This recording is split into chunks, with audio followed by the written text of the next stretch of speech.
So we're live, Hello. or going live right now. We have a guy named Drew. As you can see by the thumbnail, there's a guy named Drew in here. Say hi, guy named Drew. Hello, everyone. Oh, God. Put on an accent for no reason. Oh, God. Yeah, I know. I'm sorry. I just... Don't be sorry. At least you apologize. haven't. Just feel At least bad you didn't internally. carry that throughout the entire conversation. Like, ahoy, mateys! Oh, God. Etropic, I love you. But the accents. Anyway, and we also have Noble and Red, and no topics for today. Drew wanted to start this off with a little bit of E3 talk, and I'm an Assassin's Creed fan. He's an Assassin's Creed fan. So, what is your theory? An Assassin's Creed fan. Right. So let's start with Origins. All right. So with E3 coming up, the new Assassin's Creed game that just popped out, I want to take a little bit to predict what's going on. So, in Assassin's Creed Origins, they changed the whole element from a, standard one-character game to an RPG kind of, because I think that the creators of Origins want to invest in Bayek. And from the Hidden Ones DLC and the Curse of the Pharaohs DLC, they talk about, what's going on in Greece? What's going on here? And I think that they're going to invest more into Bayek, and they're going to make his story more relevant to where he's his character arc develops more, and we're going to play as Bayek going into Sparta and into Greece. So, just to play on this, what about Aya? Aya or Amunet? She's Drew, can I interject here? You sound like you're shouting everything that you're saying right now. You realize you can just kind of talk normally? Well, yeah, but I'm walking around too. I just want to make sure because it sounds like you're straining and shouting. like we can have a casual feel here. You don't got to shout. I'm typically loud. I apologize for that. OBS, don't cuck me here. But yeah, so Aya or Amunet, what would they do with her at this point? Because at this point in the story, they seem to have kind of written her off as like, okay, you're going to be leading this group here. Well, with Amunet, she's already killed Cleopatra. Mm-hmm. She's killed Caesar. So she's probably taking the fight to the whole underground organization thing that they were attacking. I don't remember the name right off the top of my head. But she's still going to be more likely than, doing the same thing that Bayek was doing. And that's establishing the Brotherhood and making it more relevant. Okay.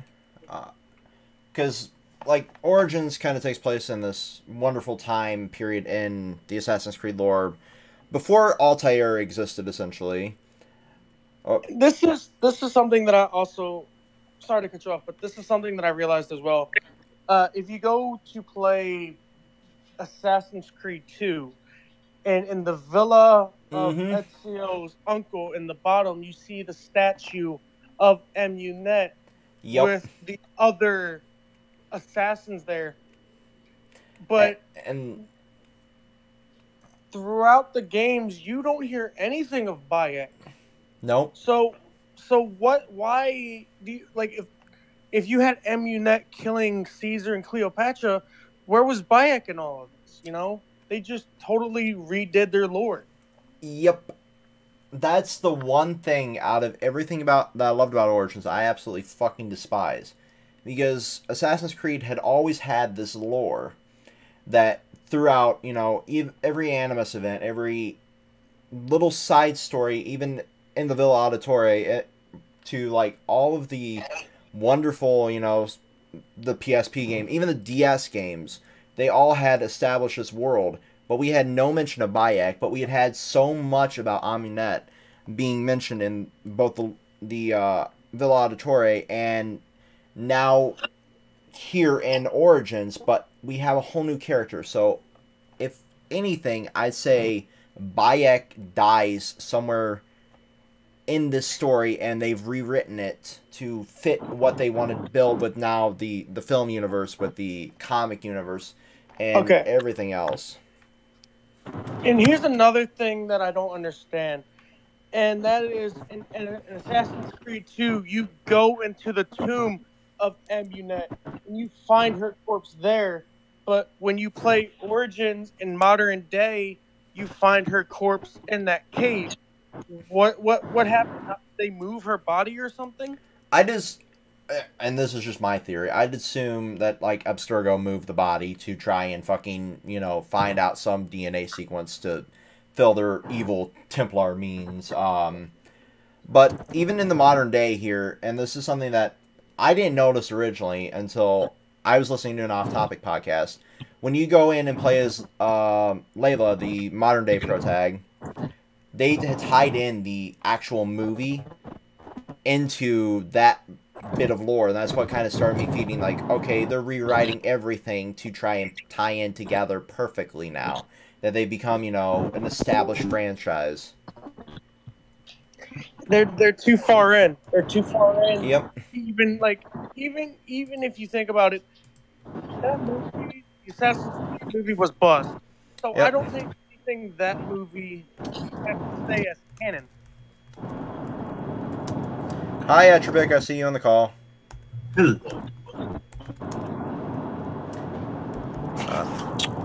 What is that? Here?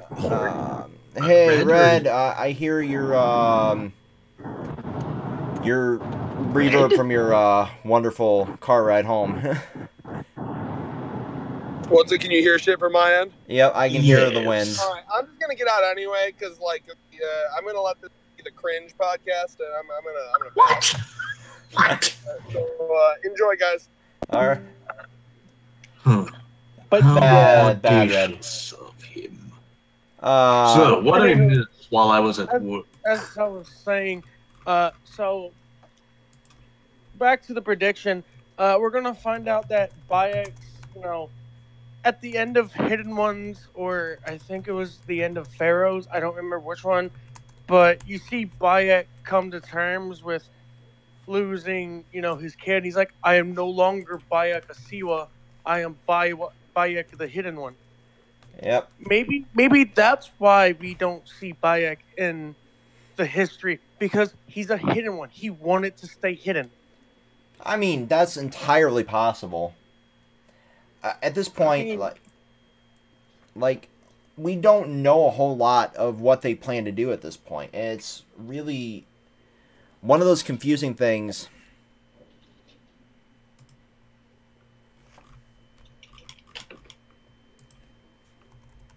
Okay. Noble, can you DM Thurman's dumbass and tell him that I did comment in the fucking server? Oh, I don't think he can see this room, can he? No, he can't. Here. Never mind, I'm a dumbass. So, I mean, here's another thing. With the whole Spartan thing, would we be able to meet, Theocles and Leonidas, the historical badass Spartan figures that would we be able to meet them, or would they? Are they not going to bring them into the whole situation here? I don't know. There's so much that they can do with this, that it's so fucking... They're so out there now with all their lore that I don't know where they're going to go. Like, if they've mentioned the whole Spartan thing, they've mentioned the whole, Greece, they mentioned all that, but with Bayek, he's a fucking enigma, because we don't know jack shit about him, aside from what we've seen in there. And because they've retconned seemingly years of lore now, why is he... Thurman, you're muted.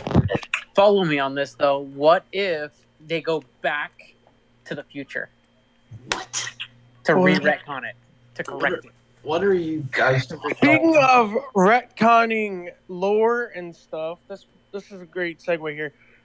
What about, retconning lore and stuff, So that's basically what ESO has been doing Oh for God. the last 2-3 years is retconning their lore. Everything that we heard about Somerset and Morrowind, they just took it and said, you know what? We're gonna take this, we're gonna dump on it, and we're just gonna let you say, hey, screw it, it's yours. So Like, I wanted to like ESO. I did. I mean, if you go to my social media, like, you see me holding a copy of Elder Scrolls Online Morrowind, and I can literally just reach 3 feet behind me. Well, not really 3 feet. And just like, hey, I've still got ESO Morrowind and the original ESO. Like, And that makes you a terrible person. But go on. I mean, No, it doesn't. it kind of Okay. does. No, it doesn't. ESO, Doesn't. ESO It is does. in Okay. Elder Scrolls lore. They have completely. Okay, I gotta fix Thurman's permissions here. They've completely like fucking retconned years and years and years of lore with it. Thurman, if you can hear me, you shouldn't have to push to talk now. You should be able to disable it. You do realize that World of Warcraft did the same Oh, thing yeah. with Warcraft 1 Oh, onwards, finally. right? Okay, hold on. So this is my problem with ESO, and it's not necessarily them retconning lore. It's the fact that one, it's like they just the game, the story wise, the game is great. You know, doing these missions, helping out cities and everything else. It's like you can do that, and you can make it. You know, make these cities great, build in a giant army, and fight this giant demon known as Molag Bal. But what ESO lacks, and they like even the Dark Brotherhood quest line, like it didn't make you feel evil. Like no, like just because you're killing people doesn't mean you're evil. It's just you don't have that aspect. You can like I want to play a game. I thought ESO when I first picked it up, I could be an evil guy siding with the enemy and just crushing everyone. I got in there and it's like Fallout 4 all over again. I can just be like I want to say no, but I can't because the character isn't made that way. You do realize every MMO does not allow you to play an evil teammate unless you go for a specific class, like Warlock in World of Warcraft, and even then, they pretty much go, you have to control your evil, or else you're going to die. Because literally, there is a guy, regardless of your faction, who will straight up instigate you if you look at him the wrong way. And it's always a him is my problem. Excuse me for a second. There's so much that there was so much potential with ESO, and from every, and I don't usually trust reviews, I really don't, but every review that I go to for Elder Scrolls is from somebody that's known for doing Elder Scrolls shit on YouTube or Twitch or anything, and I'm talking to these people in comments like, okay, so is this is under my personal account, like, okay, so can I expect anything that's actually redeeming the lore that they fucked up? And it's pretty much a unanimous no. Okay, so I'm stepping in here. There's this YouTuber, and he's a YouTuber and Twitch streamer, and he's really amazing. His name is Zarek Zakaron. He is a lore master for for Elder Scrolls, anything Elder Scrolls, anything Fallout. He is a lore master. Well, more specifically for Elder Scrolls than Fallout, but that's besides the point. Zarek is he said this: if you're going to judge ESO, do not judge it as an Elder Scrolls game. Judge it as an MMORPG, because that's where most people were turned off. They thought Elder Scrolls Online is going to be an Elder Scrolls game, your typical Elder Scrolls game. It is not. Oh, no. It is an MMORPG. It is just like World of Warcraft. You got to play it like World of Warcraft, or you're going to have a bad time. Oh yeah, definitely. That's how every MMO plays. Yeah. And Wars here's 2 was what- like that as well. Like, this is what he said. He said, he's played Morrowind, and from a lore master's perspective, he said his experience of Morrowind from someone who's played the original Morrowind game, like there are some changes, yes, but he doesn't see anything wrong with it. He actually enjoys it. I have not seen anything he's done about Somerset because I've actually wanted to get Somerset, but I'm not going to drop $50, $60 for it when I can get it cheaper in a few months' time for like 20. Give it literally a month, and that's how long it took fucking Morrowind to drop in price. I'm like, I bought Morrowind and I played as the Warden, and basically it was no different than what my DPS build was. oh yeah, All the like if you like the only classes that are different are the Mage, the Sorcerer, the Templar, and the Dragon Knight. oh yeah, and the Like, Dragon Knight they completely rebuilt from vanilla. if you change your like my Dragon Knight character can do as much damage, if not more damage, than your standard Stamblade. Yeah, it's I can like it. Basically, now the only difference between the classes is what they're meant for. Because your dragon, like all the Stam builds, your greatest DPS build will be a Dragon Knight now. mhm. Because your powers, like if you use a mage DPS, you're sorcerer, but it's not that far, Dragon Knight's not that far behind it either. And neither is Templar. Templar it goes to sorcerer, Dragon Knight, Templar for races. The only thing I would suggest, like if you want to play a sneak build, then that would be the only reason why you choose a Nightblade. But again, like you can probably do that with another class. I started the game as I got up to level 50, and that was the only class I did my 50 was my Stamblade, and I made the misconstruction of using a Dark Elf, which I went for Stamblade my first time, and then I had to rebuild it to a Mage Blade. And everything like that has just been, it was crazy. Because they took the Mage Blade from being powerful, and now they just nerfed that thing. They nerfed it. Yeah, it's and I've heard there might be more changes, coming with Somerset. I haven't followed a whole hell of a lot because I'm so disappointed at this point, But at the same time, it's a great MMO, but like you were saying, that the YouTuber said, it's go into it with the MMO perspective, not an Elder Scrolls game perspective. Because if you go in like I did, thinking, oh, this is just going to be Elder Scrolls, with WoW elements, you're going to have a bad fucking time. Yeah, and WoW sucks anyway. And the only thing that I realized from the Somerset is spoilers if you've not if you've not played it or anything. I don't give a Basically, fuck about spoilers. You're gonna fight another god. Okay, you're gonna fight a god, and I think if you kill him, you become a god or something. I don't know how that works. Again, that's all from rumors. I mean, you kind of did that in Oblivion. Yeah, I mean, you can do that in Oblivion. If you want to talk about other games, there's a mod that's being produced now called Apotheosis. Oh God! Don't even get me started on that fucking mod. Apotheosis, like if you know what it's about, dude, it looks so amazing. It does. It does, and I've been like, I'm sorry, but I've been following this since day one when I first heard about it, and this mod is so good right now. It's amazing.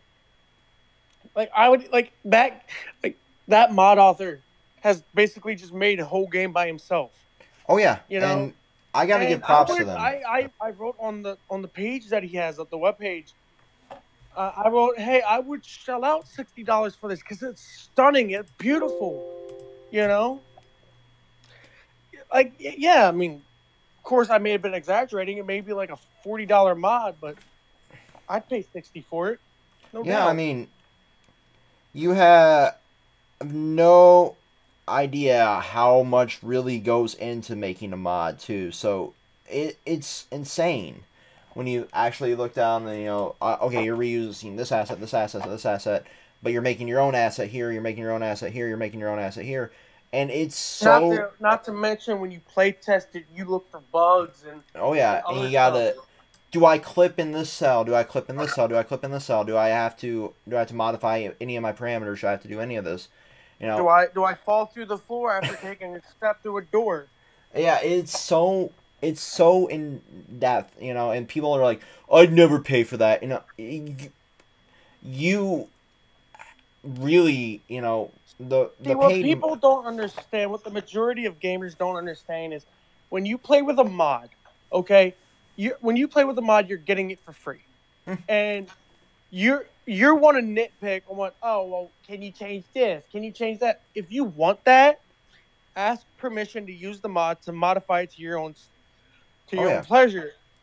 And most mod creators will be like, here's the files, here you go, modify it how you want it. Sorry to, if I may interject here. What was the topic of discussion? Right now, Drew was talking about ESO and how it's fucked up the lore. But and before we segue into the next topic, I just want to say, like, the people that really shit on the mod community, those people are like, I'd never pay for this. This is garbage. You should deal with fixing this, fixing this, and more explicit manners than I'm stating here. Fucking do it yourself. Anybody right, and if you ask most of the mod creators, they will guarantee give you the mod, saying here you can have the assets to it. Just credit me. Your own thing. Just credit us. Go. Yeah. And there's another mod that I think is actually really great right now, and that is the Beyond Skyrim team. The Beyond Skyrim team has done amazing jobs. I've only played Bruma because I'm on console. Yeah, I know. PC Master Race, woo. Yeah, I get it. Okay. But from what I've experienced with the Beyond Skyrim team, they've put in good work. Okay. Oh, yeah. And they've put years into that too. So I was actually following that one. When I found out that they can only put in Bruma on the console and they can't bring anything else. And from what I've so talking about Apotheosis and Beyond Skyrim, he's not even done. He don't know the file. So he said the mod author said that he's going to try his best to when the mod is completely done, he's going to try and see what he can do to bring it to the consoles and stuff. Because guarantee you it's going to be like a 14, 15 gig byte mod when he's done with it. You know what I mean? It's definitely going to be super bulky and it's really. But you get what what you're waiting for. You're gonna get what it's worth. Yeah, it's, and really with the whole Beyond Skyrim thing, they're not just creating one city. They're not just creating one community. Unless you're on console and you're only able to access with the Bruma version. But he's basically creating fucking entire civilizations inside this shit. Like at Mora, and I think he did Vardenfell. Last update I checked, and that was a couple months ago, he was about 50% done with Vardenfell. He's still playtesting it, making sure it doesn't fuck up on anything before he releases it. But the dude is insanely talented. And all I see is people I'd never pay for this, I'd never pay for this. And, fuck you. Do your own work if you're that fucking... Right, if you're gonna shit on a mod author, willing to bet you can't do half as good as work they're doing. It's super disheartening because these are people that want to get their name out in not only the community, but a lot of these mod creators have been picked up by studios to actually work on fucking games. You're not just shitting on somebody that's doing this for free. You're shitting on somebody that has aspirations to become part of the industry. You're shitting on somebody that that could be fresh out of college or working on this for a college project, and can I make a little cash on the side because with Nexus and shit you can get donations, but it's really, you can be damaging somebody's potential career by shitting on them so much. And that's not, by any stretch of the means, okay in this day and age. It was funny for me when I was a kid, but, it's... no. You forget there are always going to be people Oh, yeah. that drive others out of communities. It was always like this. 2 of my friends were driven out of a Pokemon website by a complete douchebag who managed to kiss his peers' asses so much. Not to just a bit of curiosity, I'm new here. Does he always make that kind of voice? Yes. Yes. It's... Well, if you want me to make an impersonation of a lolcow, I could do that instead. But I seriously am quite... Like, part of it's legit normal voice, and part of it's me exaggerating my own normal voice for a cheap laugh, if not else. I mean, it was funny, like, the first few minutes, but now yeah. Okay. For the sake of the podcast, can you drop the persona? But yeah, so rolling into actual topics here, so we can at least get some of this covered, and then obviously I'll do some. Have we even had a chance to talk about the new Razer phone and how it's going to revolutionize mobile gaming? Fuck, because I know mobile it pisses gaming. all of you off. Let's talk about it. Do it. Okay. Mobile gaming is already inherently revolutionary. I mean, Noble, I will give you one thing on the Razer phone, and its specs look fucking amazing. I will give you What's the Razer phone? It's made by... So the Razer phone is 8 gigs of RAM, QLED screen. It's running a Snapdragon 2.93 octa-core processor, and it is legitimately one of the highest spec phones. It's set to come out at under $500 retail. The only Razer literally phone, made by Razer. The only thing that I hear about a Razer phone is, like, do you guys remember those old-timey flip phones? Oh god, I still have mine. Yes. No, yeah, this that's one is the made only by thing when Razer Razer comes to mind. This one's made by the same people that make like the keyboards, headsets, and mice, like Razer. Yeah, it's that. The phone's gonna be made by them. Yep. So, I mean, spec-wise, it looks phenomenal. It's got better specs than the S9, the Galaxy S9, the Samsung flagship. I know. That's not surprising in the slightest. And it's half the retail cost. Oh, yeah. That's also not surprising. Samsung, as much as I dick ride them into oblivion, I have a Note 8 because I love the Note series. But I really, if I would be able to get the Razer phone on my provider, I'd switch in a heartbeat. Because it's literally half the price of what I'm paying for right now, still. Because I'm on the payment plan. Because I'm not a rich motherfucker. But at the same time, it's like, it's untested. I know Razer's phenomenal for gaming peripherals, but they've never done anything like this before. So it's an untreaded market for them, and I'd rather not, have... Because I was one of the unfortunate ones that was in line to get a Note 7, and then that whole fiasco happened.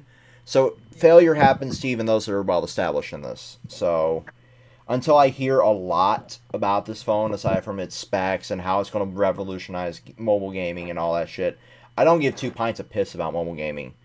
I play 4... All I'm saying, David, is that this phone is going to come out. Yes, hardware-wise, Razer makes great hardware. It's running Android. There's really no way you can screw up Android at this point. So, I mean, realistically, you underestimate. There's nothing that'll be negative about this device. At worst case scenario, it'll be an amazing daily driver for a phone. Best case scenario, you're gonna have basically a mobile PC capable of outperforming any gaming laptop you may have right now. I mean, I doubt it's outperforming my laptop, but okay. The only mobile game that I've played is that one card game. I'm trying to think of that. Hearthfire. I played Hearthfire nonstop. Hearthfire? Hearthstone? Hearthstone, thank you. Yep, that one. Okay. Yikes. in my game launcher, I have Dragon Ball Legends. I have both of the Sword Art Online games because, yes, I'm a basic bitch and I do enjoy Sword Art Online. I have Shadowverse because Thurman and I filmed shit in that. And I have Power Rangers Legacy War. Or Legacy whatever. At the fucking... The recent fucking Street Fighter crossover thing. And There's three games mobile that I actually play. And I still have Pokemon Go installed, even though I never open it anymore. Yeah. I have Temple Run 2, which is an amazing game to play when you're doing nothing. Hearthstone, and I like to play this game a bit, but it's called chess. Apparently, yeah, chess. I have a mobile chess game, and I love it. But I play mobile games while I'm taking a shit. Yeah, same here. Like, that's what mobile gaming is to me. Or when I'm on the fucking bus, or when I'm in the car. And usually now that since I have a Switch, that has taken over that market for me. It's like nothing to me at this point. Like, I'll hop in, talk to my guild, and like, hey, how's it going? Shit like that. But aside from that, nothing. But, I just do literally nothing with mobile gaming, so this is a conversation I feel out of place. Like, there's definitely a place for it in the market. There's definitely, mobile gaming is valid. It's just not something I'm overly fond of it anymore. When I was in high school, yeah. I mean, basically, mobile gaming was the birth giver to microtransactions. Yeah. And we all know how that affects everything now. Thank you, EA. Oh, God. Yeah, so, rolling into this, and this is something that I was hoping the Thermal would have stayed for, but he dropped out of the call. Valve is stopping policing content. Okay, that's a decent thing. Yeah. And, the minute I saw him, like, oh, anime titties win, but realistically, it's more than, anime tits, it's more than, cringy, I think it's more bigoted people pretending to be reasonably extreme and thus ruffling the wrong feathers. Oh, yeah, it's definitely... And causing everyone to have poor choice of words. Yeah. Wait, so what does it mean by policing content? Basically, a few weeks ago, and Noble, I don't know if you were in for this podcast, but we were talking about, Steam trying to take off, like, the visual novels, all that shit. I was around for it. I was also rebuilding something in the background. I forget what I was working on.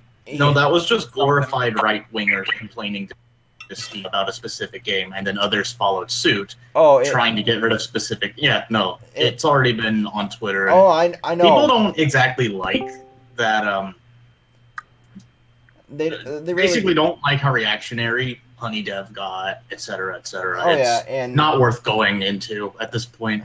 Yeah, and somebody actually commented, like, in the last podcast, about all of that, how the company's name, I don't remember it right offhand. I don't really want to go back into the archive of it, but there's, with them stopping the policing the content, it's really, a great thing for them to, like, okay, this stops where we allow it on the marketplace. After that, But at the end of the day, I mean, aren't they able to censor their own market? I mean, they control what they sell, and it's an open market. Granted, Bad Rats is still going to get stuff regardless. Oh, so yeah. I'm still annoyed. There's so much that could go right and wrong with this, though. Okay, so sorry for cutting you off, but so basically what you're saying is if someone were to release something crude, like a crude video game on the Steam market, Valve will not take it down. Yes, Bad Rats. This argument's existed since Bad Rats. The actual quote here from Steam is, and let me scroll down to the bottom of it here. The Steam store is going to contain something that you hate, but don't think and that you don't think should exist unless you don't have any opinions that's guaranteed to happen, but you're also going to see something on the store that you believe should be there. Some other people will hate it and not want it to exist. It also means that the games we allow onto the store will not be a reflection of Valve's values, beyond a simple belief that you have the right to create and consume the content you choose. The 2 points above apply to all of us at Valve as well.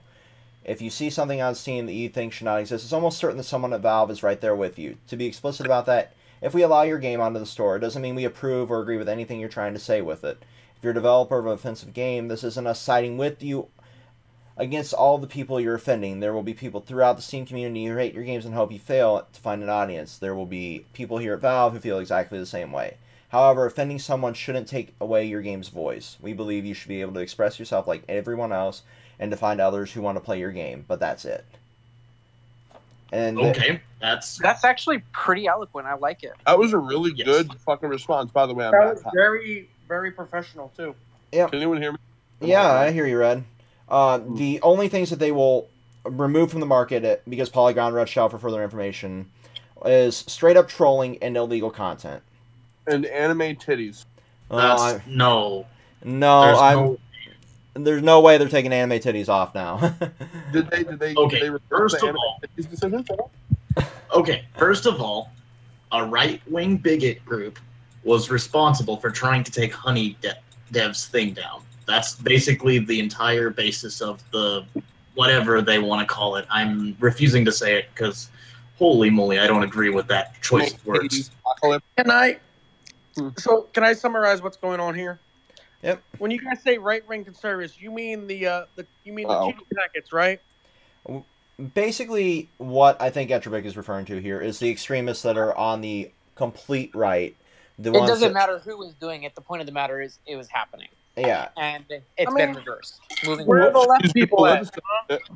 Okay, religious bigots. That would be the more appropriate term, I would assume. But, no, it was quoted by the commenter, and you can go back to episode 29. Quoted by the commenter, that was a religious group that was more, on that side of things, that wanted to take down, Honey Dev and, all those other companies that were putting content that was askew to their viewpoint, essentially. And it's really, that's been how gaming's been since the dawn of fucking time. There's always going to be one vocal minority that was out there screaming at the top of their lungs that this game shouldn't exist. This game. Who was that guy? Who was the guy that always sued Rockstar every time? I'd have to look it Jack up. Thompson. Yep. Yep, that fucker. Well, let me get this straight. People are getting upset for so the right, out of all people, are getting upset at people for using their First Amendment right to. Hey. Okay, that Here's sounds what good you for gotta me. understand. Here's what you gotta understand about the right. Okay, they only like quoting the Constitution when it helps their cause. Sadly I accurate. mean, I'm right, but I don't really care. Like, I'm not an extreme rightist. I'm just a right guy who has views that other people don't understand. And that's perfectly fine. No, Remember, at the end of the day, it all comes down to context. It's Exactly. how you spin it. It's, you know what? The First Amendment is awesome because I can say whatever the hell I want to say. Oh, the First Amendment is terrible because now people are saying all these terrible things about me because I said what I wanted to say. The Second That's Amendment all right it is is. great because now I get to own a gun. The Second Amendment sucks because I can't use my right to have a gun. Pretty much. It's So a it's all about catch-22. context. So at the end of the day, it's how it's spun. And Yep. that's really what it comes down to. Exactly.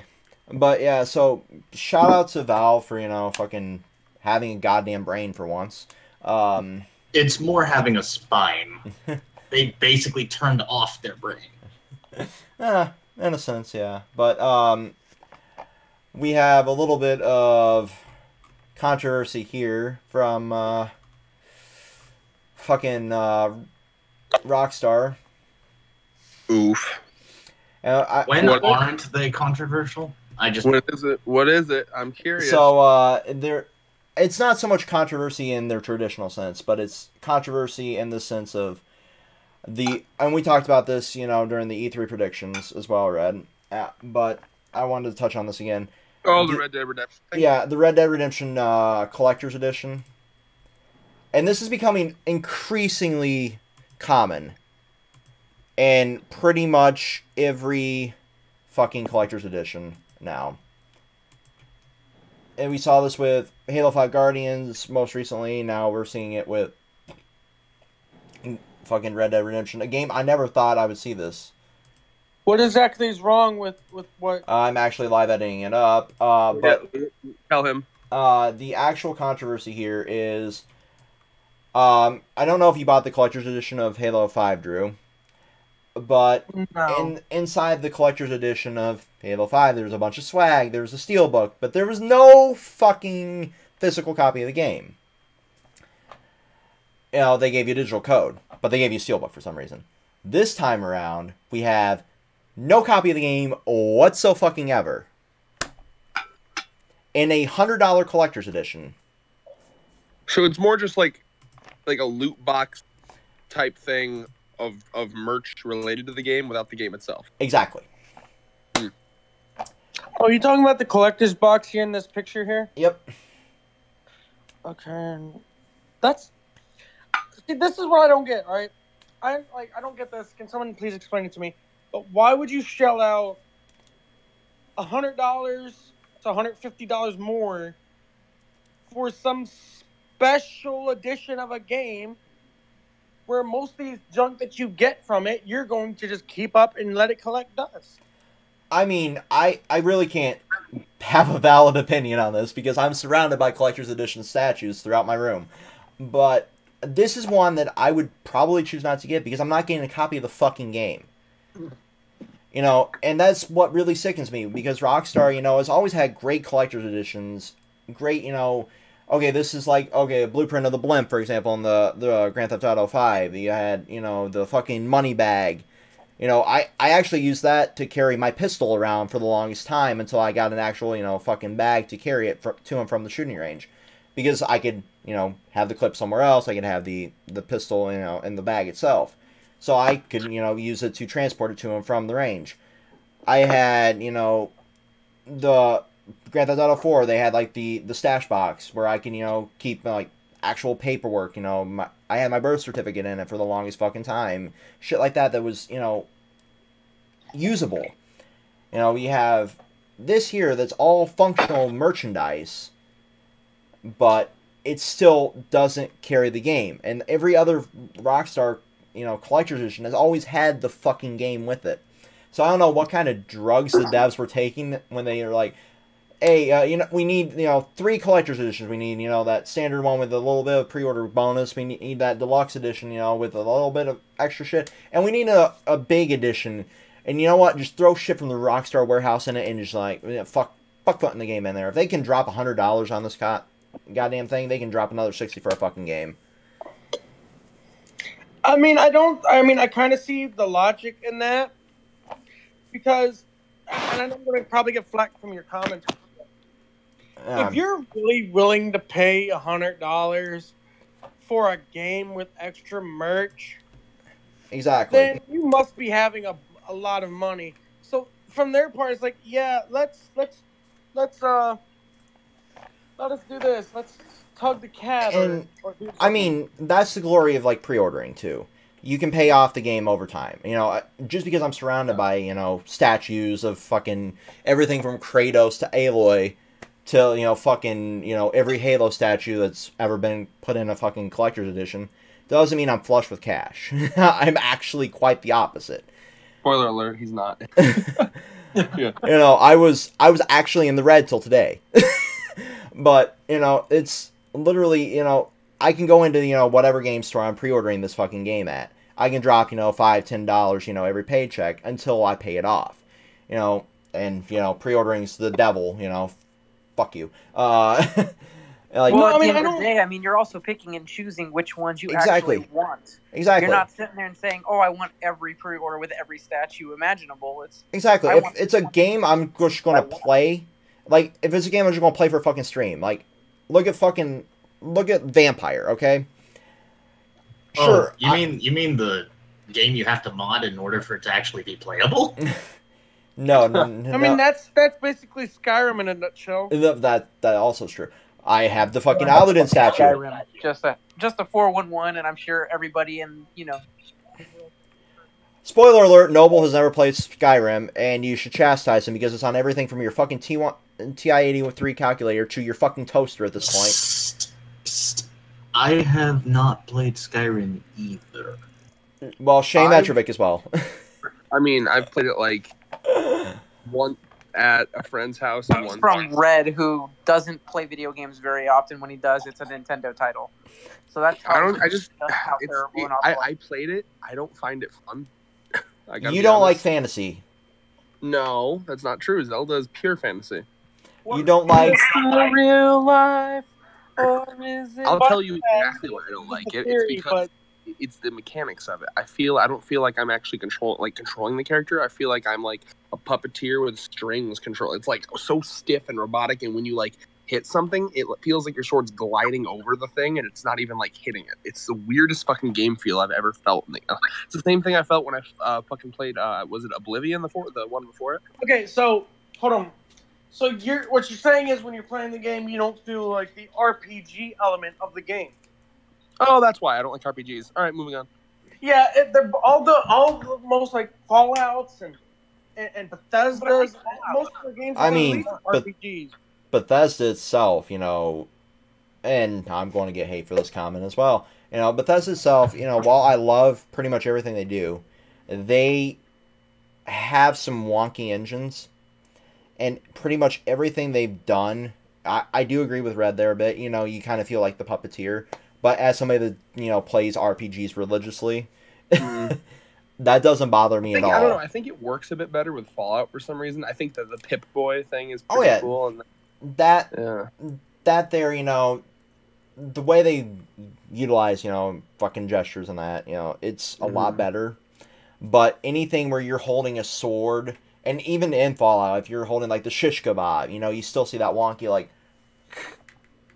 Right, like I feel like I don't know if I ever saw a Vine or like I don't know if I came up with this in my head because if so, like if no one else has done it, I want to film it. Basically, you feel like it's got weird hitboxes, is what I'm gathering. Yeah. Well, I feel like if I could, if I had David here and I could film how it feels, like if I took like a foam sword and just like awkwardly, like gingerly, like drug it across David's body, like I was tickling him with it. That's what it feels like every time I hit something.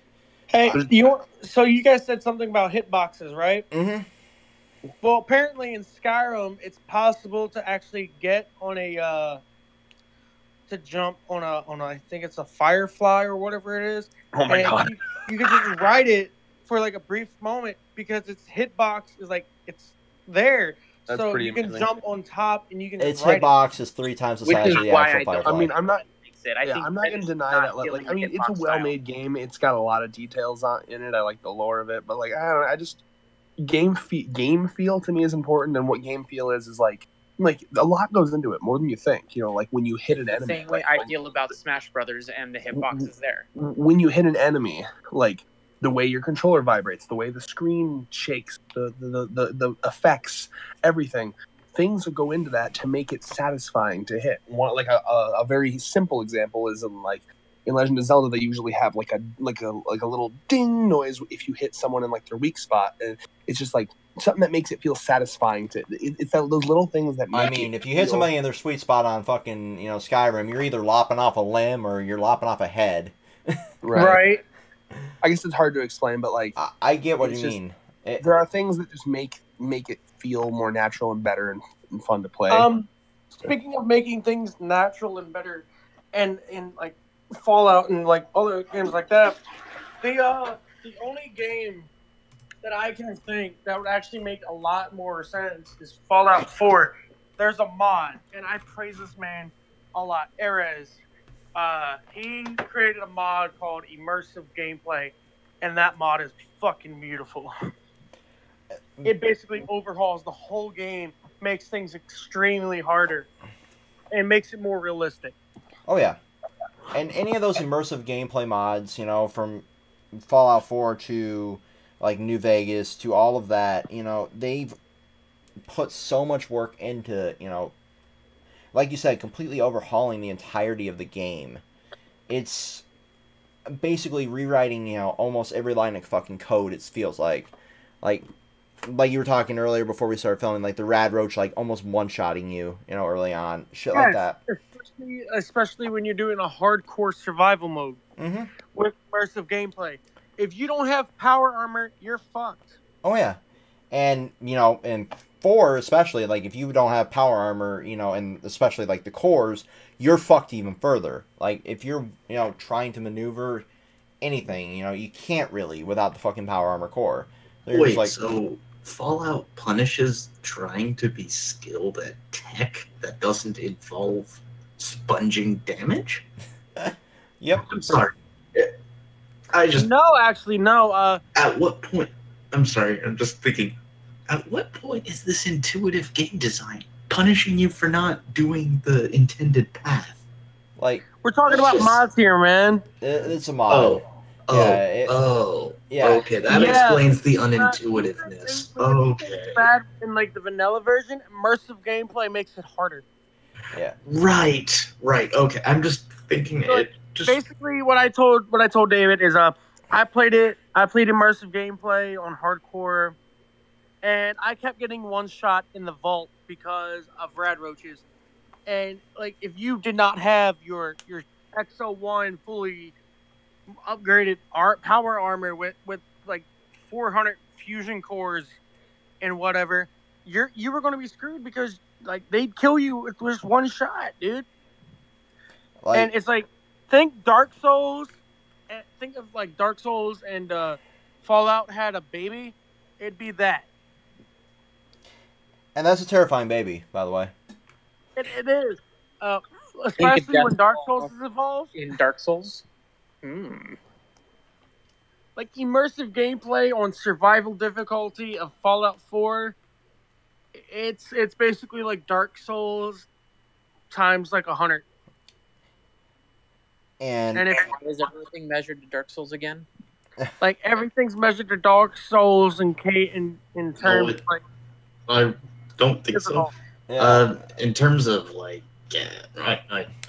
difficulty, it's usually measured by the press anymore. Is what they're. Right. Yeah. No, I keep forgetting the journos. I thought we were talking about something a little. For sane. Yeah. No, it's very, very less linear. Yeah. My thoughts and overall modus operandi are super abstract. That's why I'm confused right now. Well, I mean, you were until recently playing League of Legends, according to the Discord server. I'm taking a break. I got a mission done. I've been kind of just chilling. Yeah, I'm sorry for getting us off track. No, you're fine. You're fine. This is how every Controlled Chaos I have watched, 1 through 18 so far, has played out. Damn. Yeah, I appreciate your view time. Okay, so anyway, like, with that in mind, I have to touch on one thing here, and this one just pisses me the hell off. Okay, so there's an article that came out. I hope this is trolling, but at the same time, I kind of hope it's real. Have you ever felt like that before? Yeah. So, original Teen Titans series revival possible on one major condition. I know this. This is real. This is not a troll. And this is literally, they got an ultimatum from Warner Brothers. They explained this. Someone send me the link so I can read this. So this is a tweet. So this is a tweet from the voice actress of Raven. And essentially, they were told that if the Teen Titans Go movie does well, they'll consider doing actual Teen Titans again, which is so bullshit. Because essentially, the only way to get good Teen Titans back is to support the shitty one. Yep, I just dropped the link again. It's more or less season 6.5. Yep. Because Teen Titans Go already built off of what the previous seasons had, and while the episodes may not be impressive by any means, and I'm not going to justify it because Cartoon Network still disappoints me. And we still have the movies that come out with the same voice actors. I mean, but anyway, Drew, I just dropped the link again in topics list.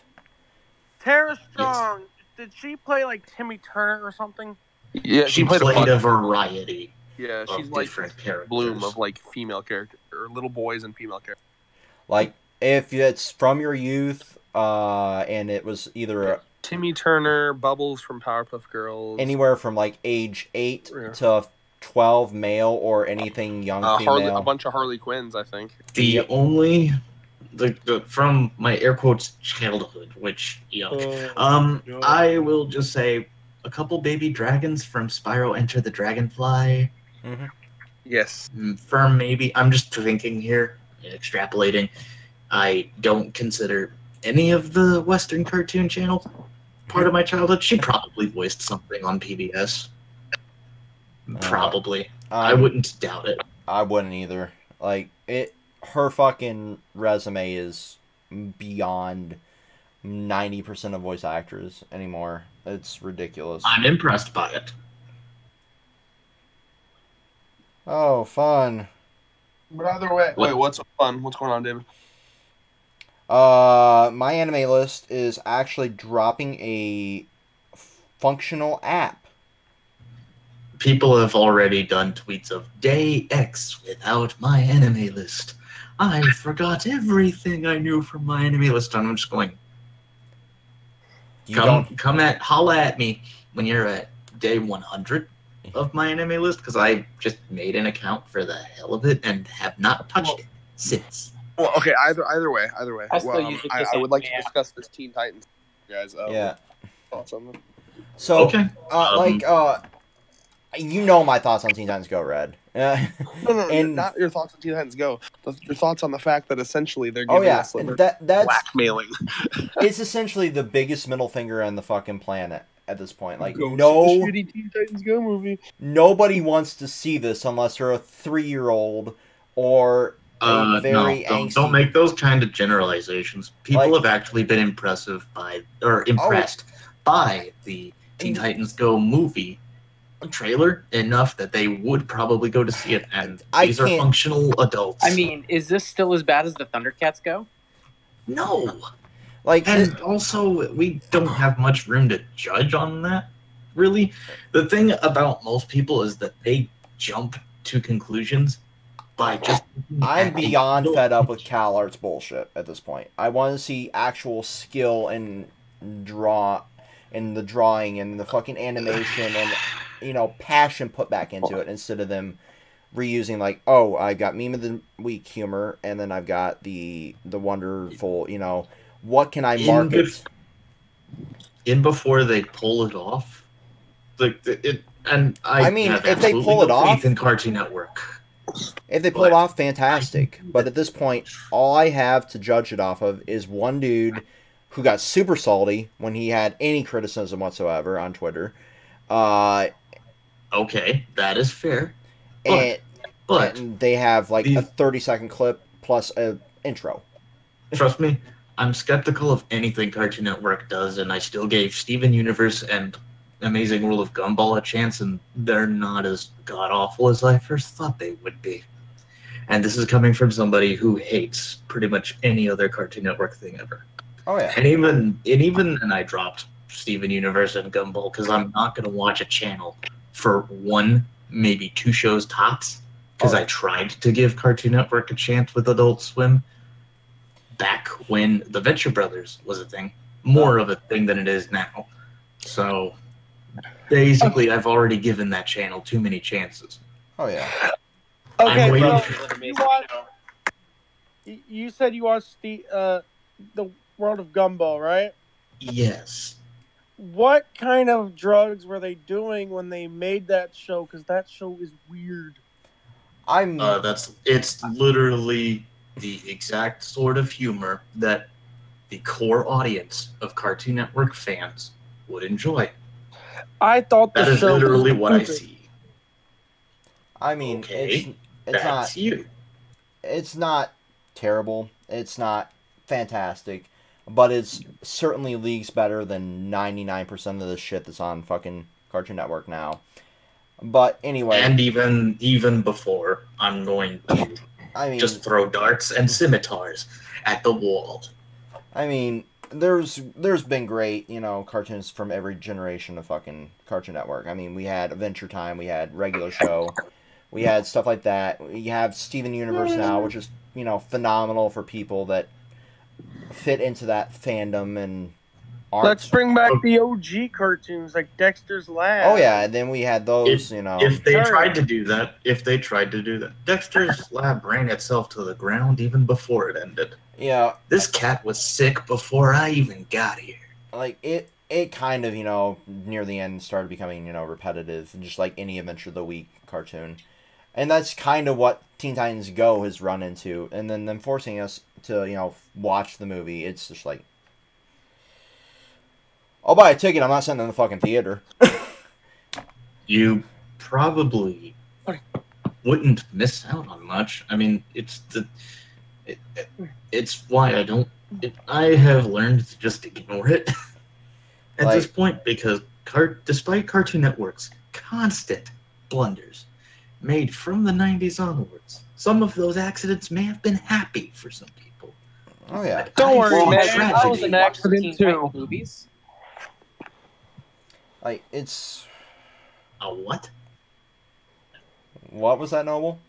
You guys know there's like a bunch of Teen Titan movies that are not using the original, like there's Trouble in Tokyo. Art style. There's Trouble in Tokyo. There's, I think, one other actual movie. Oh, they have a really good one, Judas Contract, and Teen Titans vs. Justice League is really good. But those aren't, from the actual animated series. They're just using the same voice actors.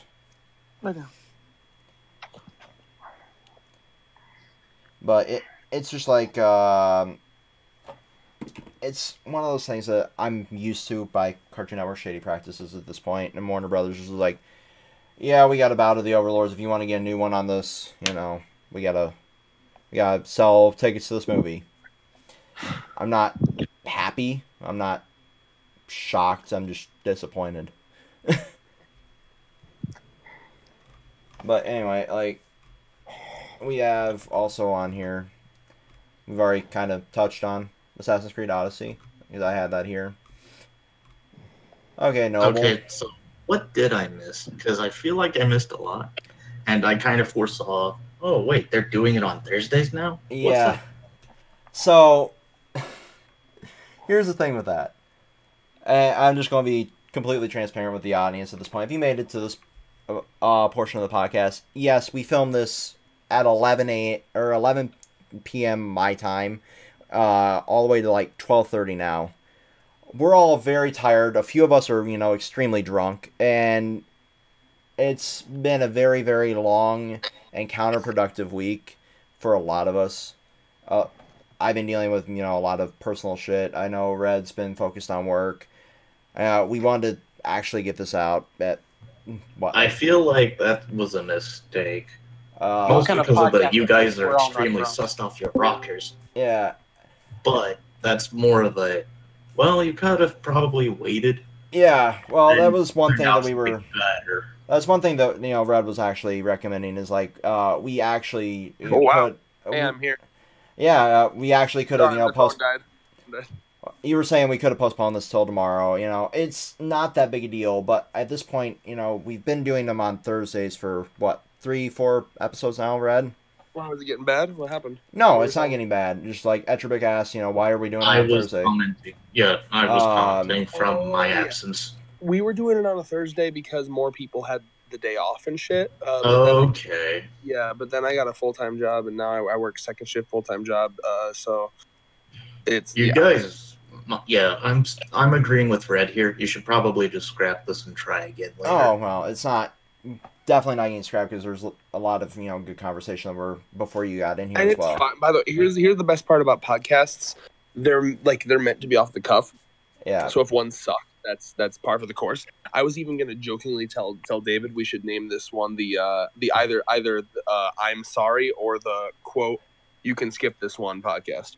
I wouldn't call that one because you have quite a few already that I can call. You can skip this one really easily. Yeah. Right. Episode 7. Oh God. Let's wait. not. Episode 8.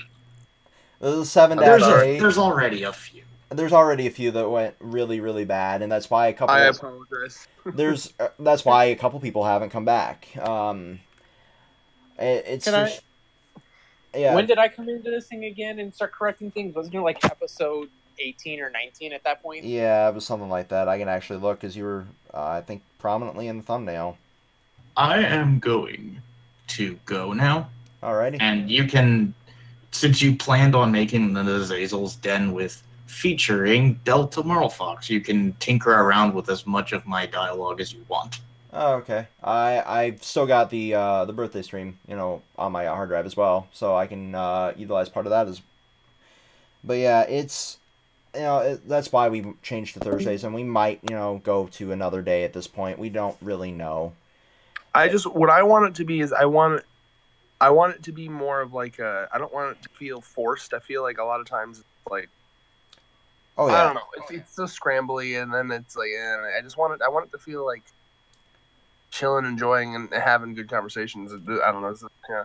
Yeah, it's definitely at some point it's become one of those things where we've had to scramble, and it's become apparent that we've had to scramble the last like 4 or 5 of these. Can I just say something? Yeah.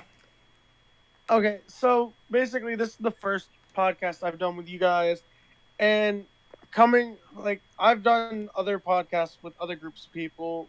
We'll not name them now, but this is probably one of the most constructed and most organized podcasts that I've been a part of, and we kept this thing going longer and more on track than the other ones that I've been a part of. And that's what I try to do with them, and that's why this is, I've always jokingly called the podcast my baby. Technically is. Yeah, and here's what I'll say. Here's what I'll say about these. So I have been kind of worried because of the full-time job has been taking a kind of a strain. I can tell, like, when it comes to like my involvement in the channel, it has kind of been like putting a strain on it. But I think that is going to change once. I don't know how many people in this call know, but I'm planning on roommating with David in an apartment soon. Yeah, and we're both going to be moving out of our parents' houses, and so that's going to help the channel a lot because I'll be basically making shit constantly with it because he's got my computer. I can barely even fucking handle like making anything on my like little dinky laptop. So usually I drive over to his house to make shit for the channel. So there's going to be a lot more, planning for videos will be a lot easier because we'll be in one area and we'll be able to do a lot more shit. So, yeah, and Drew, I gotta thank you for stepping up and taking Thurman's place and all that today. And there's definitely going to have to. And like, Red said, definitely it's becoming a little bit, forced, trying to get everybody scrambled together. So hopefully from now on, it won't be as bad. But that's why I kind of, broke, my character here. I've super focused on, trying to push the podcast along and just like, yeah, I realize shit, started to derail like at the end there. But it's... I mean, anytime you want me on here, man, I'll be happy to pop through. Oh, yeah, and I know Noble, you've been the king of stepping up when we need you, and Red, obviously. King of stepping up. You mean king of this channel. You jokingly think that, but I can revoke your password key anytime. But yeah, like, it's... The last, like, week for me has been an utter, Oh, Saber's in the fucking comments. Saber, hi. Fucking group hug. Oh my god. We aren't hoes. Who's hoes? Calling people hoes. Thurman did. Oh. Saber, are you still there, my boy? But yeah, it's just like this last week's been like an utter pile of shit for me. So I just been trying to keep things functional, channel wise and personal. So I've just been it's just been like one of those things where I'm just like, okay, I know I need this, I know I need this, I know I need this, I know we need to film the One Piece discussion.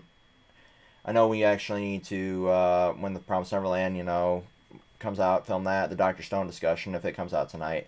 But at the same time, it's just like, all right, hold on, I want to say something to Saber real quick. So Saber, because you to me have proven yourself to be like one of the best fans that we have here. David, mod this motherfucker. Okay. I knight thee. I Mod. dub thee. You don't want to put them in my super ultra amazing awesome No. fan roll. I that dub made thee last Saber night? the Mod, whatever. And you know what's funny, Saber? That cartoon freak up there, that's Thurman. You are a mod, and Thurman isn't. Think about that for a second.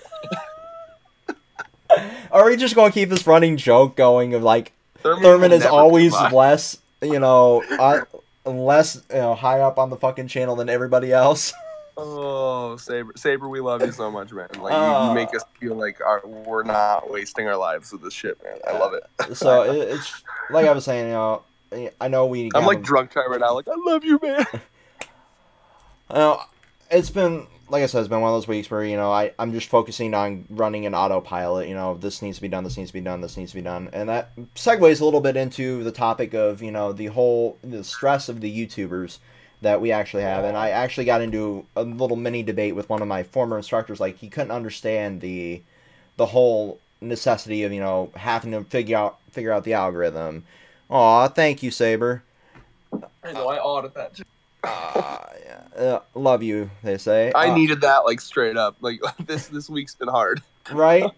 So, like, he couldn't understand, like, the whole, like, mentality of, like, what it takes to be a YouTuber, what it takes to, make content on this platform, and all the little things you have to memorize. Like, okay, this tag's, getting more views than this tag. Yeah, there's a lot of, any job you ever have is a lot of work. Mm-hmm. But the key is to find one you have passion for. And I'm excited for this. And Saber, while you're still here, we were just talking about this. I don't know if you caught this part.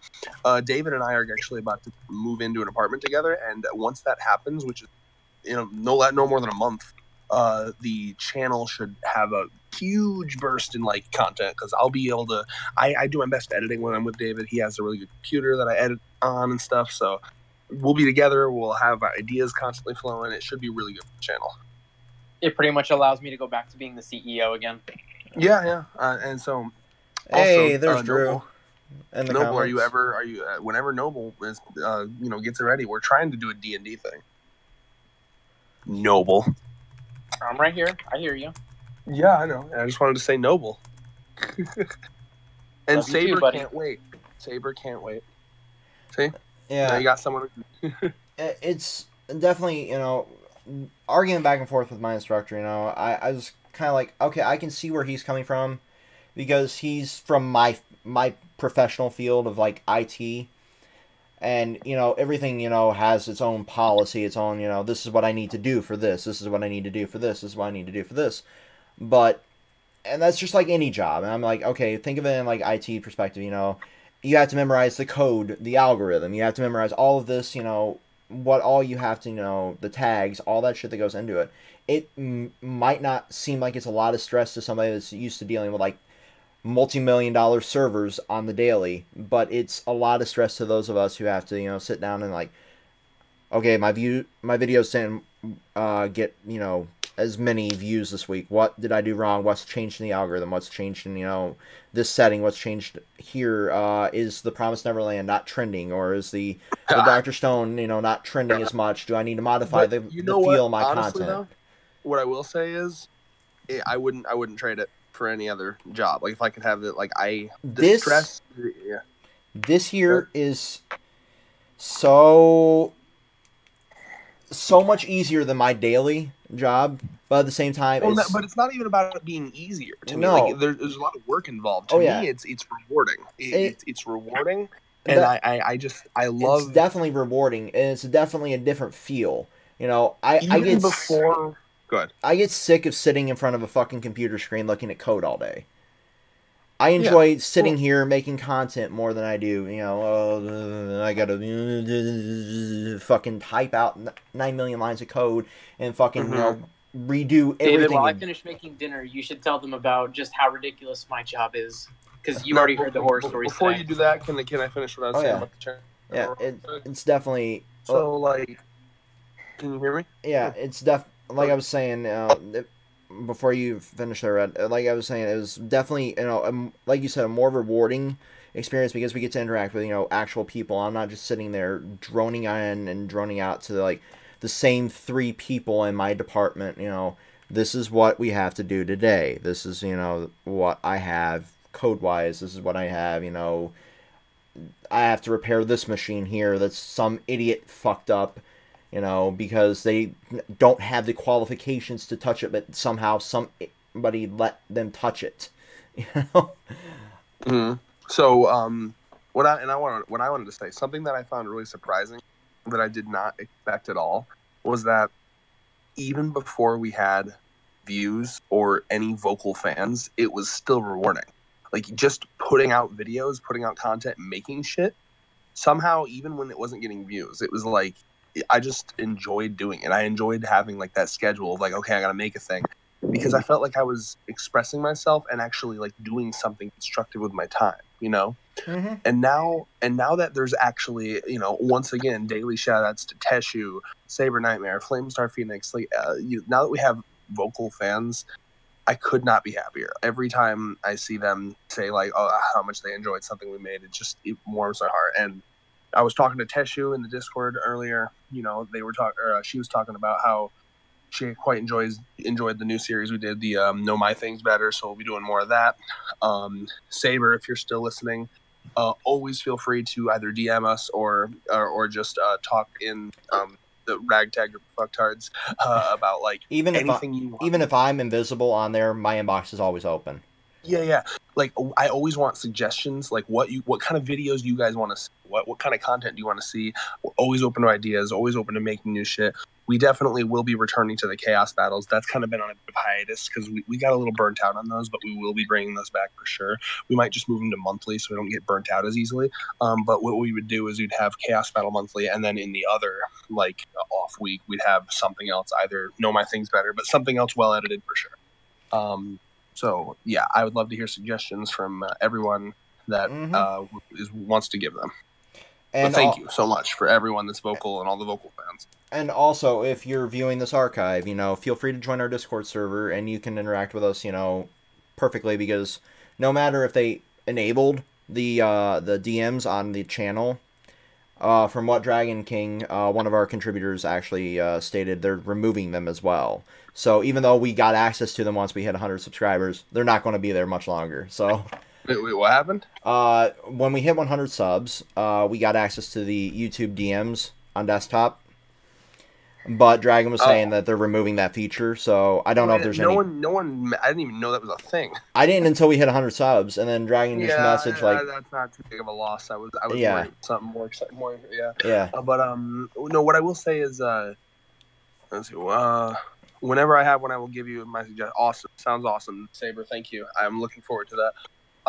But yeah, so, forgot what I was going to say, actually, so go ahead, David. Okay, so, the final topic to actually cover tonight, and this one is something that I know Noble will be a bit reluctant to talk about, but well, actually, we can cover two, because one will be very short, because it'll be a very dismissive one, unless Drew has any input in this.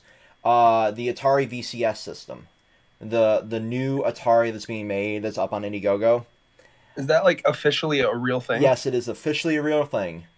So Atari's making a new console. It's basically a glorified... After how many years? It's officially... It's pretty much... It's goddamn a Linux PC in a fucking case. And this is coming from the IT guy. It's a fucking Linux box in there. What's the point? Like, what does it do? Like, it essentially allows you to, like, stream games, shit like that, from their library. Do anything unique that you can't do with other systems? Judging by the Indiegogo campaign, aside from looking pretty... Oh my god. Not a whole lot. It has like the nostalgia, you know, joystick, blah blah blah. But it's proprietary Atari VCS user interface with optional voice control and integrated web browser for full access to games on the internet. It's a fucking Linux PC. I don't know. I mean, good on them, I guess. I mean, they're trying to stay relevant, so... And this ties into something I actually had read, you know, today, that Yves Guillemot had basically said that he thinks the PS5 era of consoles will be the last generation before streaming takes over. And I could maybe... I mean, I think people are always going to like consoles and being able to connect to the TV, though, so I mean... you'd still have an actual console. But he's saying that'll be the last, true gym where we have like physical copies of games, and I'll just hold up whatever fucking game is closest to me. Which happens to be the case with like Super Mario Odyssey. Whoopsies.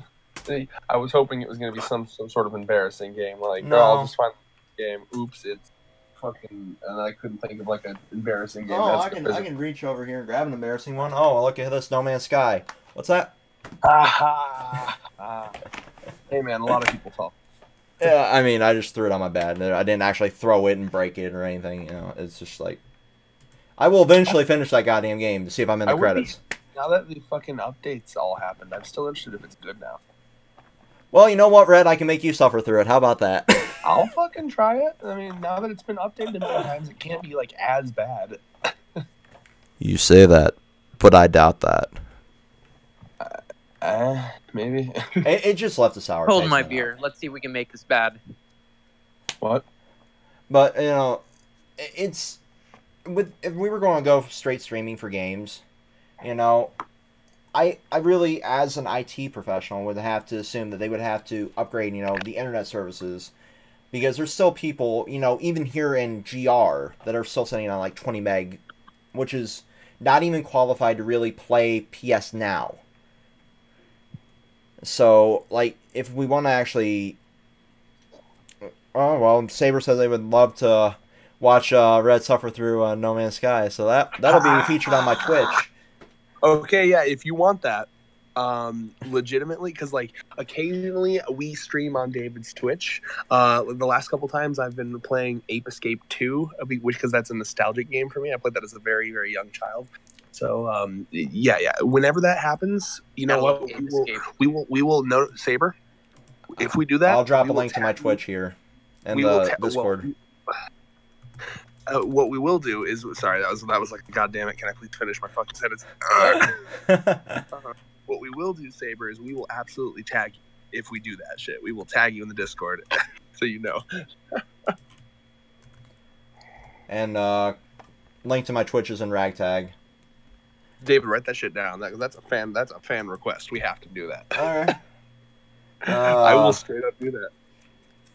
I mean, this is a man who commentary.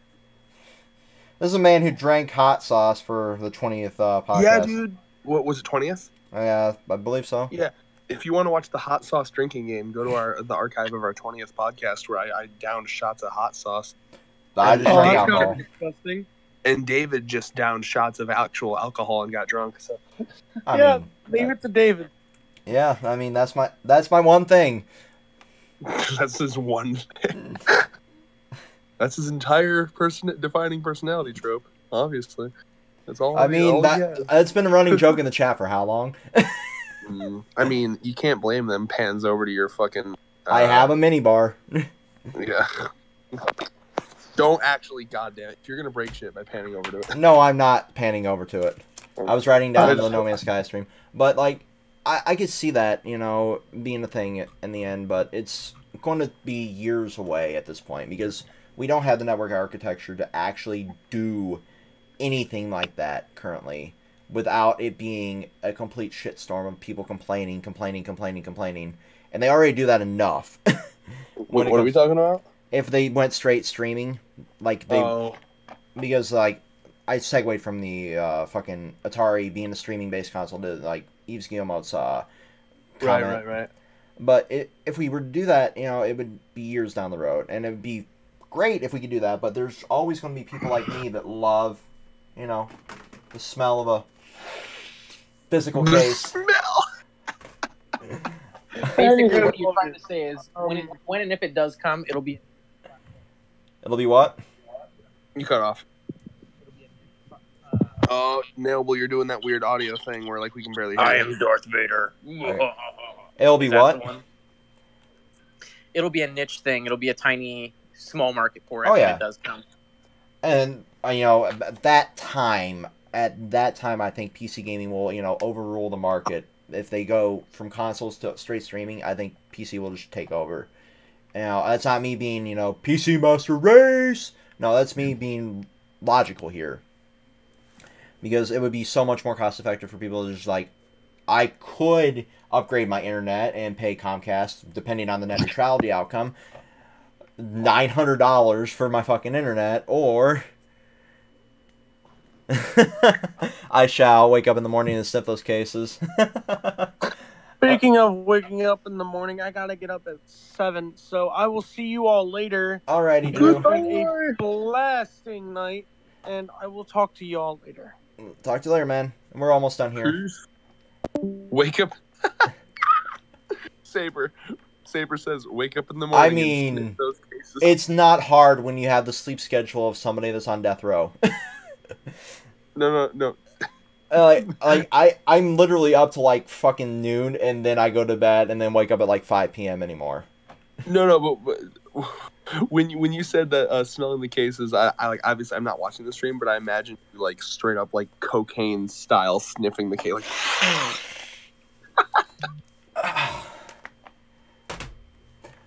Are you not entertained? the funny part is, like, I make fun of you, but I totally get where you're coming from. Like, the smell is, everyone smells it. Don't even deny it. When you open a new game, you smell it. Oh, of course. Like, it's, you know, even somebody that started getting back into, like, retro games, you know, I still love the smell of, like, an actual physical fucking game manual in there. You know? The fucking switch box. You like the smell of decaying trees. We get it. Yeah, I mean, I try to be all... When I was a stupid little kid, I would, like, legitimately... You want to know something I really thought that was... I used to actually think this as a kid. When I'm talking, like, really little, when I played Nintendo, when I opened a new game, I smelled, like, the plastic smell, I was like, this must be what Japan smells like. So I'd always be like, smells like Japan. No, Red. It smells like schoolgirl panties in a vending machine, and then decaying squid. Ew, those are both horrible smells. Also, if people could stop messaging me, that'd be great. I'm hoping you're not. If you're hearing that vibration, I apologize. No, I'm not hearing the vibration on my end. And my god, thank God. But, yeah, so, I mean, there's always that, you know, and what would really, you know, make this really good, and I'm all for, like, streaming, because I would rather not pay a fucking cable bill, because that's literally all I do, is I stream TV, I, like, fuck Comcast, but, Yeah, dude, wake up. Well, I mean, same Comcast Come also see me. I gives can get you... you it for $10 for the first 3 months. you know, I have the Roku, and, I have, you know, PlayStation View TV, stuff like that, but for, you know, anything that I actually want to watch, you know, especially, like, Fully Cooley, for example, the new season of Fully Cooley. If this goddamn One Piece chapter could just come out, that'd be great. Yeah, right? I need it. You have no idea. Like the hype has been unbearable. Like, but, like, that was one of those that was, like, I did hear that vibrate. That was one of What's those... the One Piece?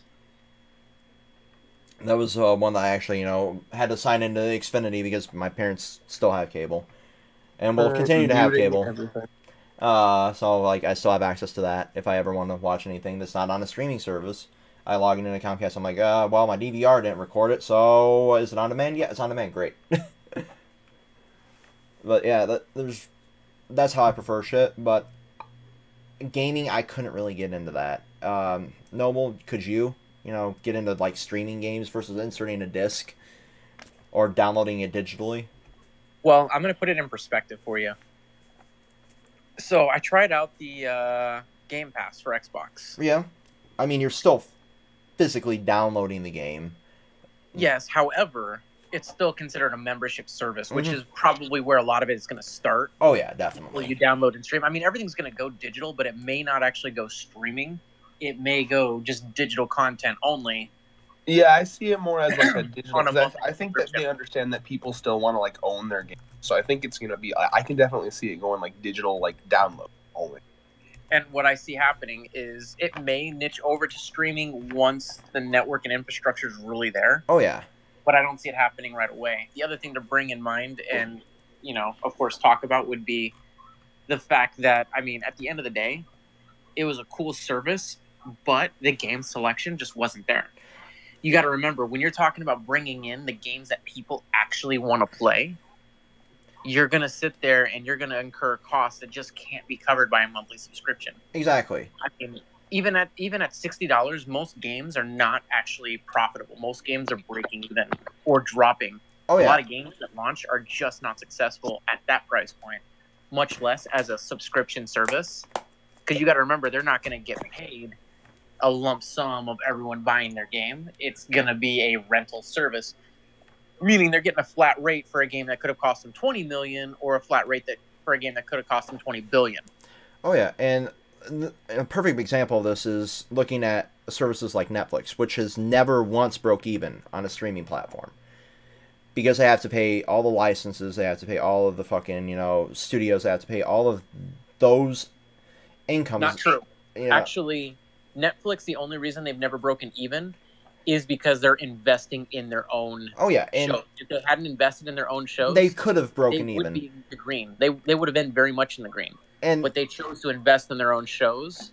And that's as a future investment. And that's why we have, shit like the Castlevania series. That's why we have shit like Voltron. That's why we have, Sense8, all that stuff, But that's also a very, very large incurred cost that's still causing them to be in either, breaking even or, in the red severely. But at the end of the day, they're still very profitable, and their margins are insanely good.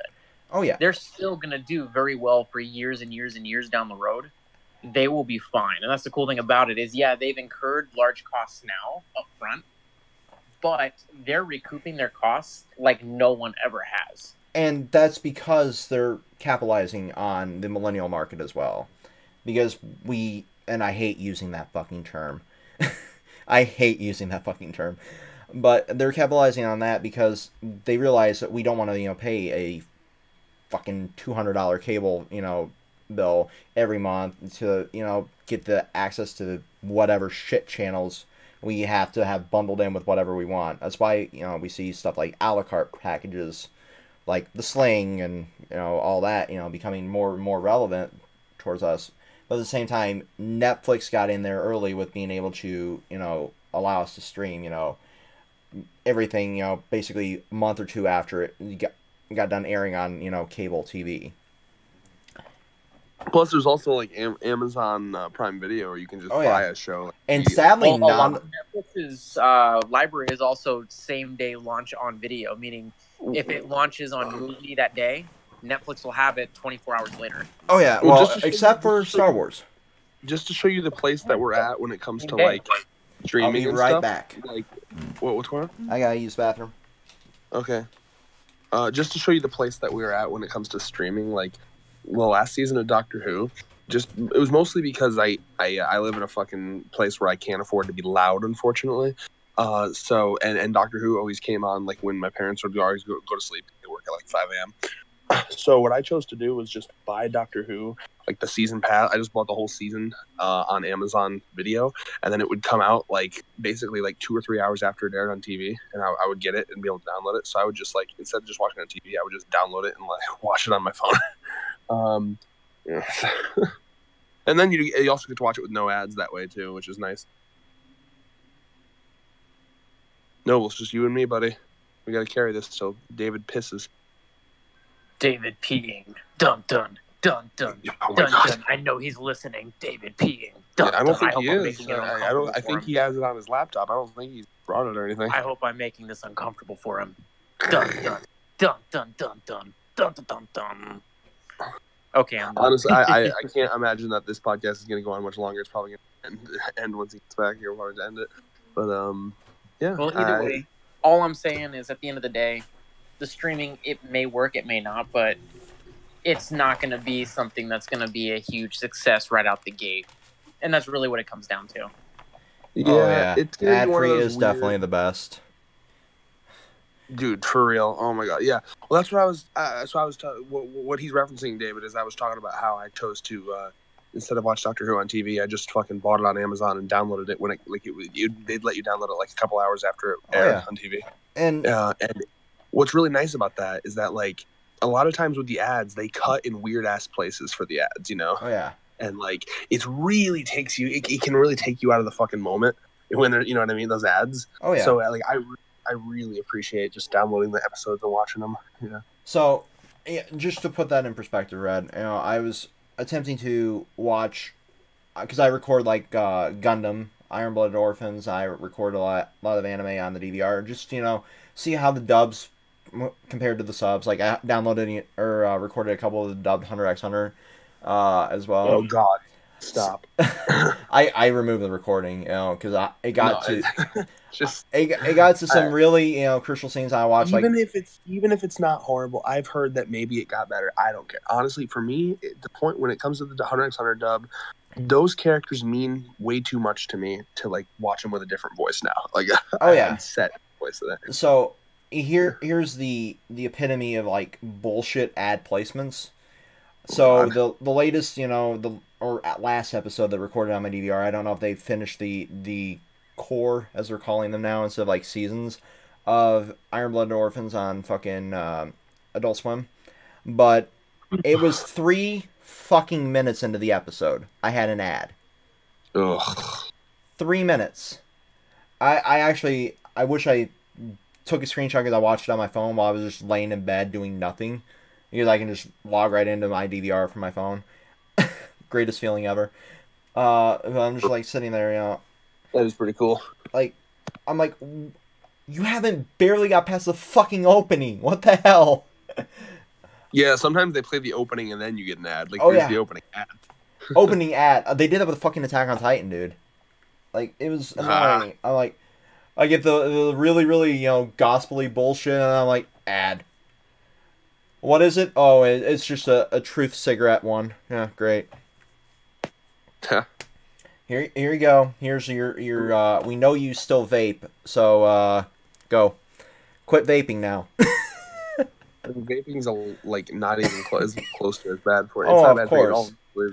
Depending on what you're using, but I mean, I've killed my fucking lungs at this point, but Vaping gives you AIDS. I've heard every criticism about vaping, and quite frankly, it just brushes off the shoulder at this point. But yeah, so Noble, so going from that to this. So in the topics list, I have a link that I think you'll be interested in, because you're an X-Men fan. I don't want to. I don't want it. I don't want to. But apparently the Dark Phoenix movie is supposed to have a darker tone than Apocalypse was. Are we going to go Deadpool rated R in this? I haven't... I'm going to be honest, I haven't watched all of Age of Apocalypse. Apocalypse is crap. I didn't even watch it, and I can tell you it's crap. Like, I watched... They had Ivan Ooze as the bad guy. Come on. You're not fucking wrong. Who the hell designed that costume? Who designed that costume? I just want to know, because I need to never work in Hollywood again. Oh wait, no, I mean too radical. It's never their fault. It's the studio's fault. I keep forgetting. Red, please tell me you caught the reference, right? Ivan Ooze? Okay, so Red, did you ever watch Power Rangers growing up? I watched a couple of them on and off. It was like, basically, my parents had a property up north in Michigan where like we only had like the antenna TV, so the only channel that would have like cartoons would be like the Saturday morning ones. And all right, I'm gonna need you to decide your rich man mentality for just a moment. Have you ever watched my parents are rich? That doesn't make me rich. Hey, Power Ranger movies. Did you watch any of the movies? And by the way, less rich, more upper middle class. It's only because my dad basically like sold Power Ranger movies. Hold on, I'm finishing. You gonna pull out the rich card? I'm playing. I'm coming down. Okay, you're comfortable. Moving on. Hold on. My dad is only considered like well off because he basically like sold his enjoyment of life. He hates his fucking job, but he worked there for 40 years and became like basically the head of everything. That's why we're well off, because he makes a fuck ton, but he hated the fuck out of his job. So, if that's worth it to you, like basically he hated every waking moment of his work. Moving on. No, Power Ranger movie. I don't like people fucking thinking I'm a rich spoiled boy. Okay. I don't like people thinking I'm Power Ranger movie. Have you watched it? I don't. What, the new one? No, the one from the one from when you and I were well, I don't even think he was born when the Mighty Morphin was even on. So well, let's see. I'm thinking 93, 94 era. So that would have been when I was born. 7 would have been the movie. Yeah, he No, was still shitting his Pampers at that point, Noble. Fair enough. So basically, So there was a movie. It was a Power Rangers movie where the bad guy literally was here, an amorphous blob inside of a suit that essentially powered his creature's devices with the goo inside him. Was Here. called Ivan Ooze. Looked So, just like Apocalypse. so I'm saving an image of Ivan News really quick, and I'm saving actually right here. This here is the perfect image. It's a comparison. So check the live stream, and like 30 seconds. Boom, boom. Boom, boom. Where did it go? Where did it go? Where did it go? I'm not watching the live stream, but I trust you. Where did that file go? Show in folder. X-Men and Star Wars movies have turned to shit, according to Saber Nightmare. Oh well, I I mean mean that's not wrong. and definitely not wrong. I don't watch either. So Like I wouldn't I'm know. a Star Wars fanboy. I won't deny that. But so in the bottom corner there, before we get a DMCA complaint, that is Ivan News on the right, and that is Apocalypse on the left. Ew. Yeah. Don't like it. So, well, the right-hand one was made in, like, 94.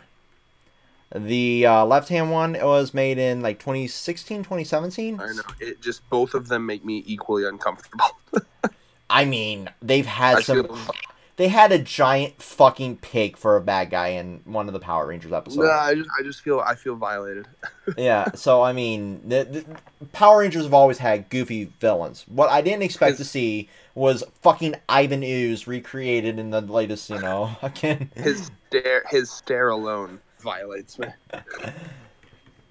Here comes the diddles. And this time it's not... He's got little diddles on his face, doesn't he? Yeah. Face diddle. Like, and for those...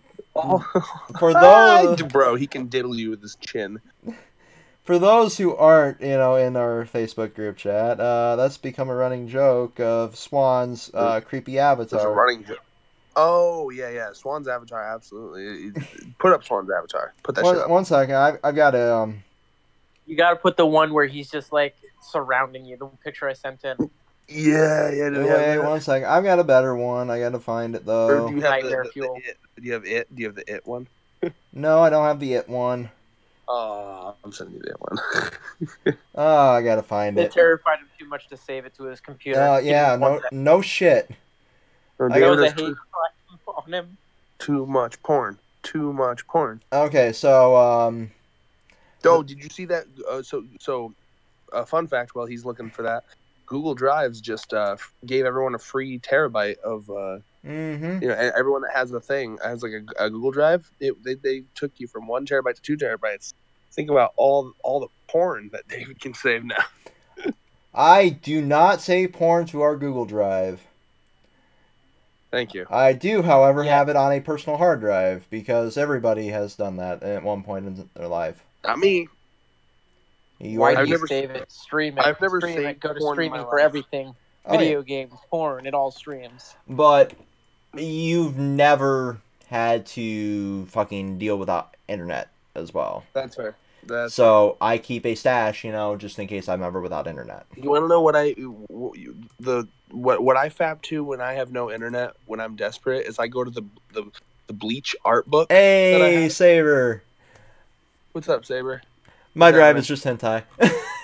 Oh, Saber, you're the no. So the Bleach art book has a picture where it's a color spread that Kubo drew, and it's all of the girls from Bleach on a beach, and he called it Bleach on a beach.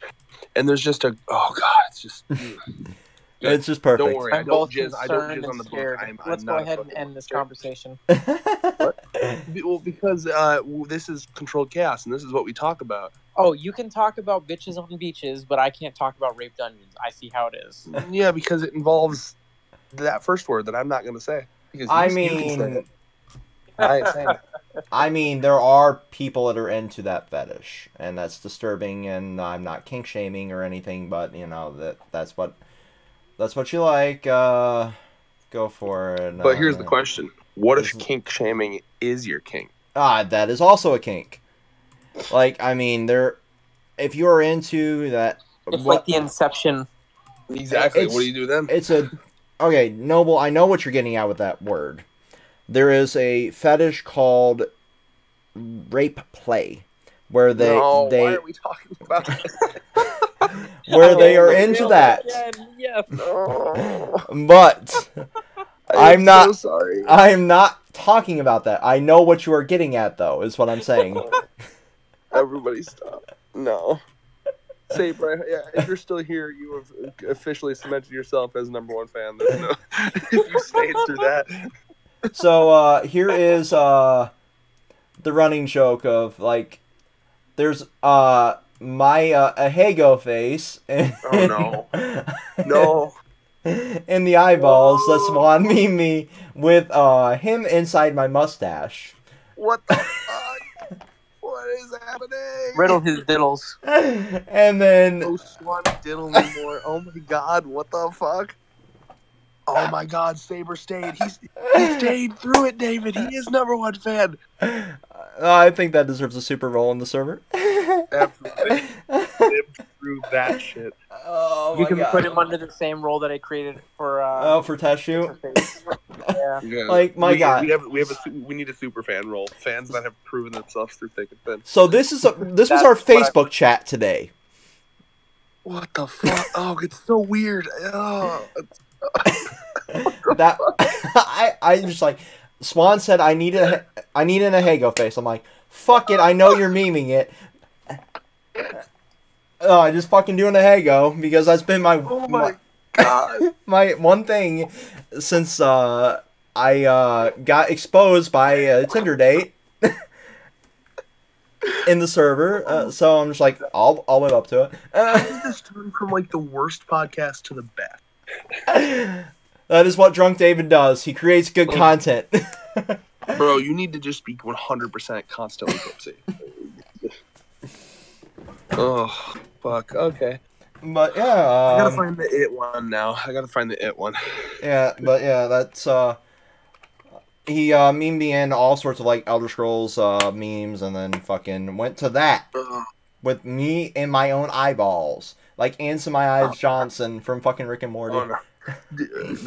By the way, theory: Ants in My Eyes Johnson turned into Million Ants. Oof. What do you think? Nice. Hmm? Yeah. I saw it on Reddit. It was like everyone forgets about Ants in My Eyes Johnson's backstory. And then it showed Ants, or no, Thousand Eyes or the Million Ants thing. Yeah. Yeah, that's. I mean, with Rick and It Morty. started as an infestation in his eyes. With Rick and Morty, who the fuck knows? Morty. But yeah, so Red, did you read the reason why that took them so long to fucking renew Rick and Morty? What was the actual reason? So the article is in the what the shit, Noble. What did he do? What did he do? What did he do? What did he do? Oh, here Nothing. What did Goku, he do? take my spirit. No, fuck out. No, you go to David, AFK. No, I'm What did he kidding. do? What Cringy meme. happened? Okay. But anyway, the reason why Rick and Morty took so long apparently is we have, if I can find the fucking article again, I know I put it in the topics list, but it was basically. Are we sure is this a real article? It's Yeah, not one of those. Like, it's comicbooks.net. So here it is from IO9 Gizmodo, and it's been renewed. We're still in negotiations. Harmon and Roland, they're holding out contracts that grant some immortality, essentially, making it many more seasons, and enough money as Harmon doesn't have to go take 12 other jobs while we're working on season 4. Giving So the show, were they legitimately just trying to get paid better then? Was it? essentially like paid better, and the fact that they won't have to work on a million different projects, delaying it even further. Good. I think that's great. They deserved it. Look how popular it is. It'd be bullshit if they weren't getting paid well.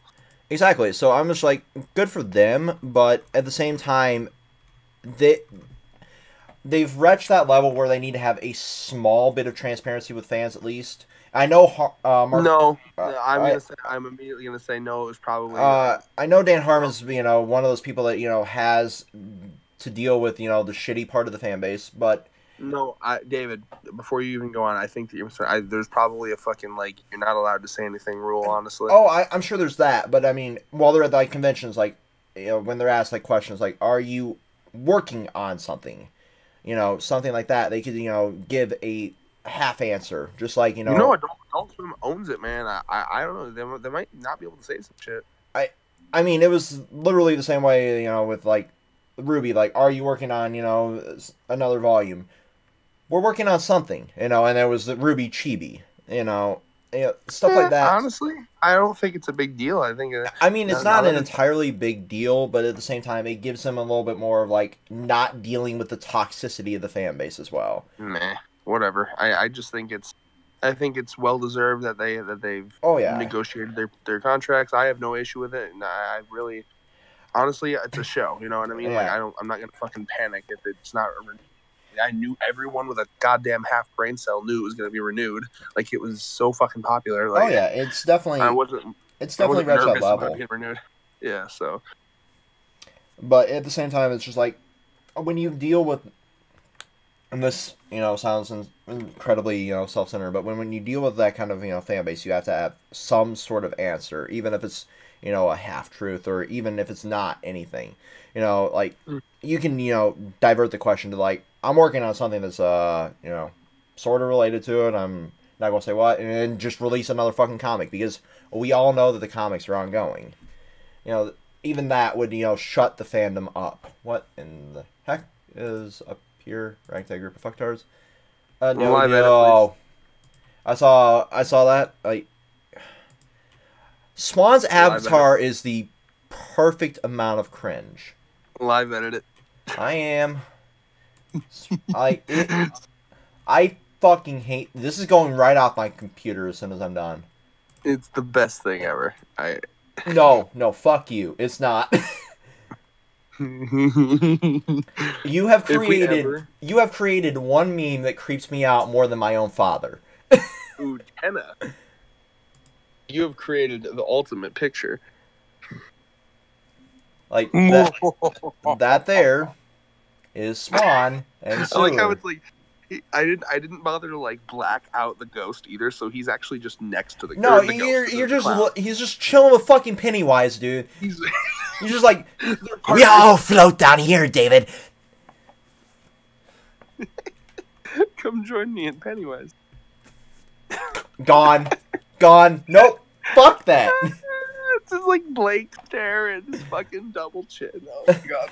So, the way that was created was Swan tried to imitate a porg in one of his old Facebook profile pictures. What I sent Utenna as reference to draw that was Swanee being a porg from fucking Star Wars, because that's like the most famous picture of him in our group chat. We always use that for him. So she drew that out of it. Oh, and of course Swan said he wanted to be in like generic wizard clothing, so that's where that comes from. So yeah, he became what? Just a like an asshole diddling wizard, honestly. I was just gonna say that.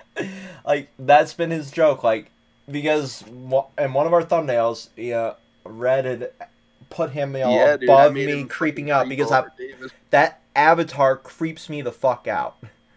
Well, it's that fucking, that fucking suspense noise where it's like, I love the idea of it just like creeping around. Like, if we ever have the fucking budget, manpower. Yes, Noble. I see you tagged both of us. Well, hold on. If we ever have the budget, manpower, or whatever, I want to make an entire, like, fucking... You know those movie trailers that Achievement Hunter made where it was, like the mock trailers? Or it was, like, low budget or whatever? I want to do that, but for it, but replace Pennywise with fucking Chris Swan's thing.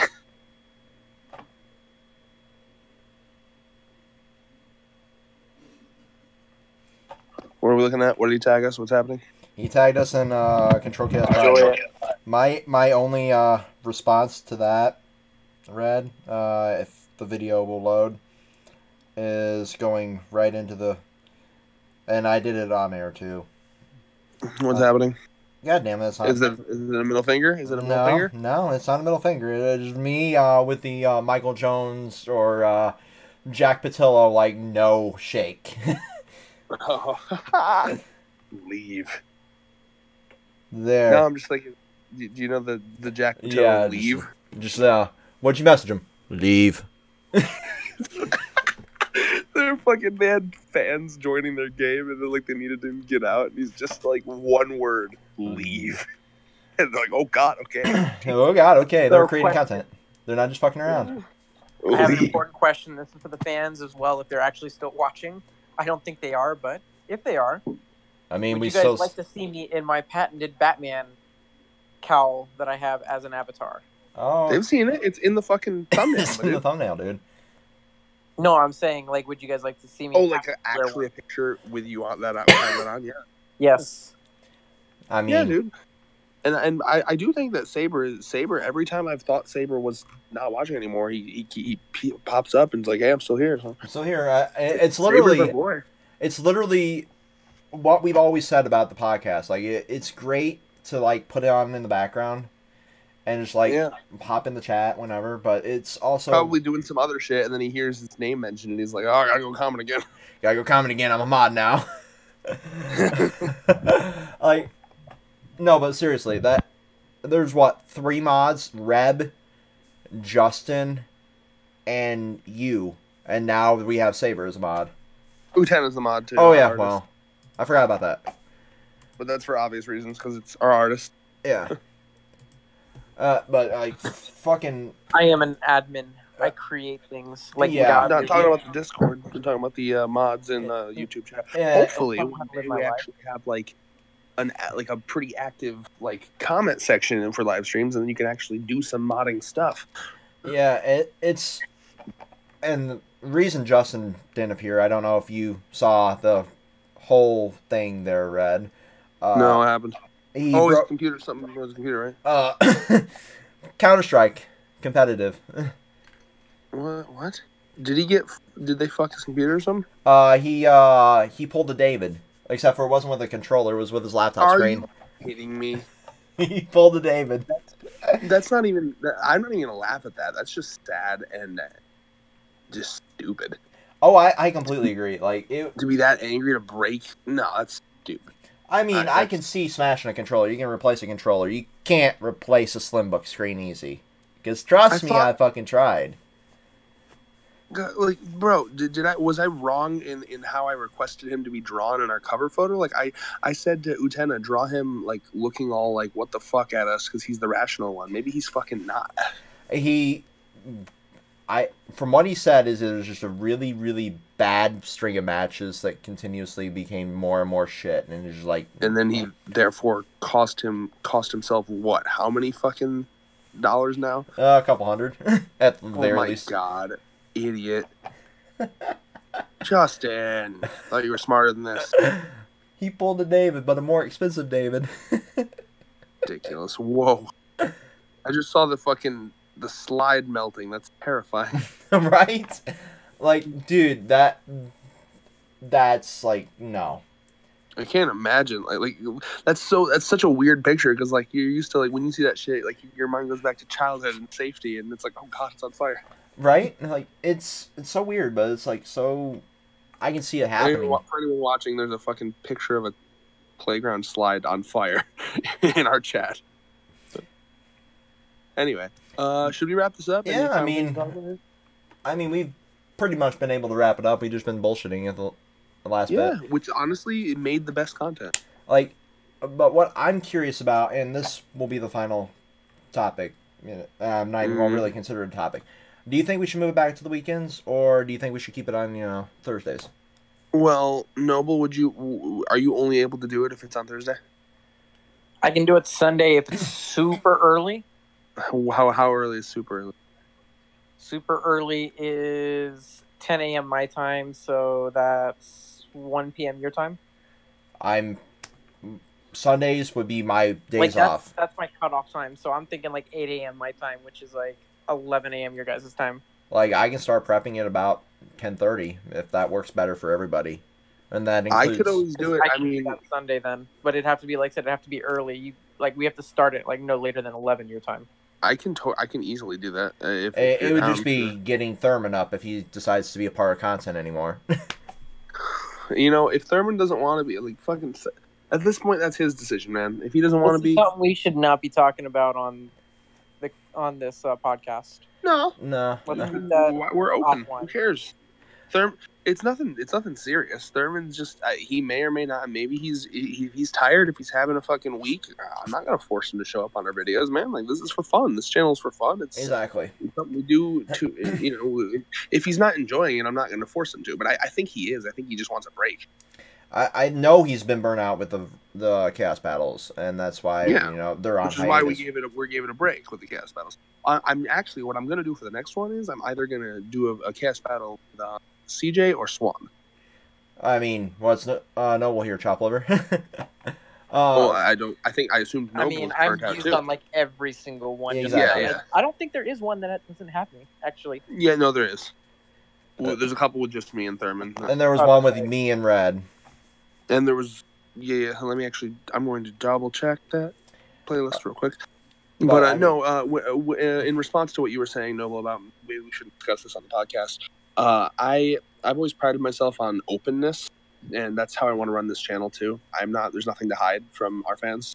It's just, Thurman, we've all had weeks where we're like not feeling it. I just think Thurman's not I feeling it, literally, like I said, and when I like kind of derailed the podcast a little bit because of all that bullshit. Like I'm straight up like this has not been a good week for me, and I'm sitting here in front of a mic and wearing a headset, because I want. And David, you already know my week and what. Oh God, your fucking week has been a shitstorm worse than mine. And I'm here. Like my week's been shit. Your week's been hell. But yeah, what I watched do want the to say train though wreck in is slow motion. no matter how bad our weeks are, we always try to get at least something up for you guys. You have no idea the struggle that I went through to be like, okay, let's get up something, anything.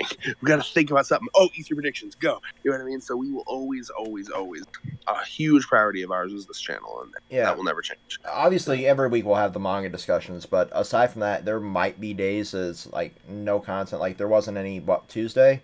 Because we filmed it at 11 p.m. Our time. We always try. David, do you still want to record the gameplay and chat on strategy or no? We can record that this weekend when you're child free and it's not 1:30 a.m. and we still have 2 videos tomorrow. I'm child free all weekend starting tomorrow. Alrighty, we can film that. What I will say is we always try it. My goal is to never have more than one day without a video. We can go one day, but like not 2 days in a row without a video. Oh yeah, and that's always my goal. So that's definitely I've always tried to do that. But even when you were shooting off suggestions, Red, I was like I'm not feeling like having it. Yeah, and we don't want to force videos because we've tried to force videos before. It's never turns out good. No. And now, what I will say is, the second they fucking announced the release date of Code Geass Season 3, we doing a fucking video about that. Oh, yeah, that I will, have a valid opinion on and not, being forceful of whatever content I'm creating there. And as I said earlier in the stream, once David and I are living together, it's going to be so much easier to pump out videos. I'm going to be a lot more well-edited videos, too. A lot more, maybe like little shorts that are well-edited and shit like that, as well as discussion videos with David and I will be super easy because we'll actually be able to be in the same room.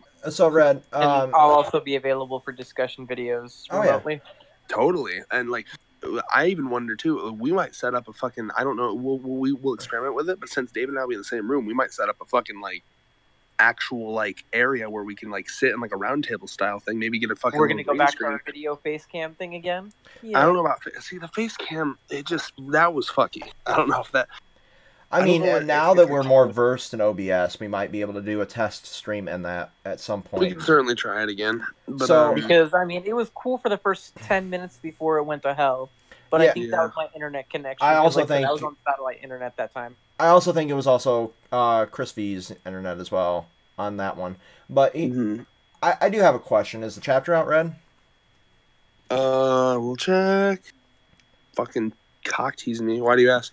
No, I'm just curious because I do have one story that I kind of want to. No, you go ahead. That's fine. I mean, it doesn't seem to be out. It usually comes out somewhere between 1 and 2 a.m. So it's anything now. Honestly. So Noble, you've had a shithole week. I kind of need to vent a little bit here. This has been my shithole week. So last week I applied for Centos.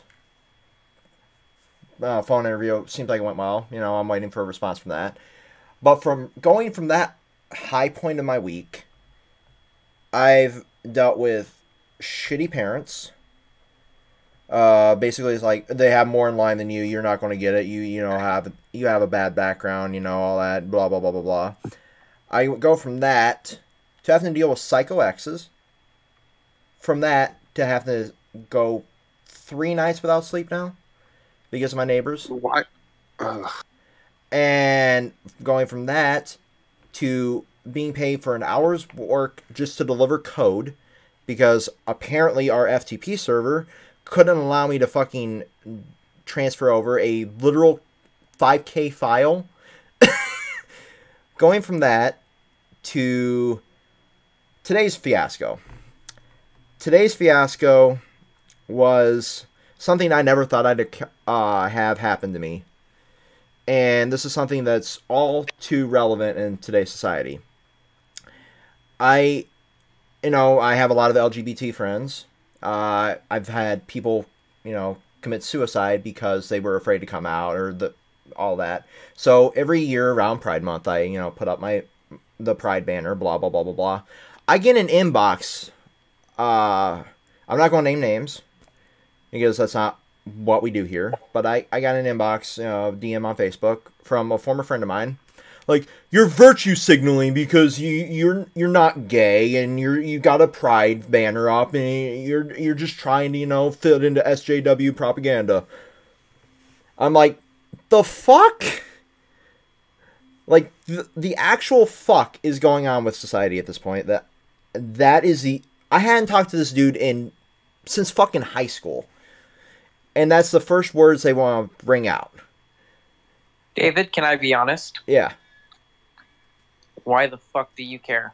No, it's not that I care. It's that It's obviously upsets you. Why do you let anyone... I'm so sick and tired of everything reverting to, if you ever try to do anything anymore, especially on social media. Yes, Saber, they are the worst. Like, if you try to do anything, supportive on social media, and this, ties into anything from the actress that played Rose Tico and fucking Star Wars The Last Jedi to, even this. You try to do anything positive on social media. You try to do anything, positive, look, at least, like you're human, It always comes down to either you're right wing or you're left wing. You're virtue signaling SJW or you're conservative cock. It's like not everything has to have a political agenda. Well, you know what it is? It's people that get too obsessed with their goddamn labels. Exactly. You know what I mean? Everything's about labels. Like, can I make a valid point real quick? Yeah, go ahead. So when I say, why do you care? Let me rephrase that. Why are you going to let anyone convince you, or even why are you going to let anyone's opinion actually matter? At the end of the day, you know what you did and you know why you did it. Oh, yeah. And so when they tell you, oh, you're a justice warrior, you're doing this or you're doing that, you're being something you're not or whatever. Exactly. Why would you even let that get to you? Why do you? And I hate to be the naysayer, but when you were telling me about what your parents were saying, at the end of the day, what does it matter what they say? Exactly. They're either wrong, and at that point, that's not going to matter. Or let's say they're right and they're actually looking out for you. I know they're not, but let's say they are. And at see, the end of the day, see, Noble, that I don't care. They could be right. I was kind of curious on where Noble's going to go with that, if you don't mind. Yeah. Okay. Go ahead, Noble. At the end of the day, what? At the end of the day, does it really matter if they're right or wrong? Does it really matter that you let them talk to you? I mean, honestly, if it was me, and again, this is just my 2 cents. You don't have to take any of what I'm saying either. Just like you don't have to care about what I'm going to tell you. But at the end of the day, I don't let things like that get to me, because if I let it get to me, they've won. They've gotten their point across. Oh, yeah. And see, I always try to resolve anything like this, through a debate, And why bother debating? Honestly, just ignore it. I walk away. Just say, fuck this. I don't need to listen to this. No. You're not right. And you know what? And this is If you have, I let 'em can't say it, hear man. hardly anything you're saying. Noble, man. your audio got weird again. Yeah, what I was saying is basically, let them say whatever they want to say. Oh yeah. All you got to do is just say, okay, move on. And then what's going to happen is one of two things. They're either going to get tired of it because you're not going to respond. When Oh, you yeah. respond or when you get upset or when you get classic bully to this mentality. point where you're at now, Yeah. Let's see. when you let them get a reaction out of you, all you're doing is feeding the trolls. And I will tell you, I'm an expert at trolling. Oh, you You should know definitely this are. as well. So why do you feed the trolls? So Why do you let them? So get a my only reaction? response to them is like, why do you think that way? Because we both went to the same high school. We both know the same people. And I said, why do you Why think respond in the begin? Why respond in the beginning? Because one, I'm wanting to know what happened to this person. Because this person was somebody I, considered my friend. I'm like, okay, has something, in your worldview changed? Have you dealt with, shitty people? I'm like, I want to, engage in a little bit of a conversation here. But at the end of the day, it was more headache than it was worth. But I wanted to like, okay, so why do you think one of the reasons I have this banner up is? And he like completely took it like it's still virtue signaling. I'm like, no, let's try again. Who did we go to high school with? And he's like, it doesn't matter. He's dead. I'm like, why is he dead? I'm just trying to play the field here. I'm like, David, stop trying to rescue everyone. No, I know that it's irredeemable at this point. And I'm just trying to. I was like, I want to try to dive into this person's mind, what's changed, but at the same time, it's like you said, it's not really worth it. But it's just one of those things where like I try to see the good in every human being, and that's one thing that I am very, very at fault for. But David, don't do the whole like, oh, woe is me. I'm too. David, can I'm I too make an pure of a observation? person. Like, it's not a bad thing to try to see good in it. Oh no, Never think that that's a. It's a blessing and a curse, Red. Because you have to deal with some of the most toxic bullshit on the planet. Of course. Hi, David, I think honestly what it comes down to is sometimes you just have to know when to say, you know what? Oh yeah, they got I don't need blocked this. in the end. They got blocked in the end. It's just like I wanted to try to see if I could get any, valid responses out of this person to see if like I can dive into what happened to them, why they became, the jaded person that they are. But it just was like, no, it's just virtue signaling. No, I'm like, no, you know what? You're not worth my fucking time. Block. Wait, what? Yeah. So it's vent moment. Vent moment? Yeah, it's just. Did you guys finish the recording? No, we're almost done. It actually the podcast like actually totally fucking got like way better. We just kind of started shooting the shit and it got like really good. Oh, okay. Fair enough. Actually, we were just wrapping it up. Yeah, Actually, so that was basically I'm telling David not to give a shit about what people think. Oh, I usually try not to, Noble, but at this point I had such a shithole week. I'm just like, I want to try to at least redeem something here.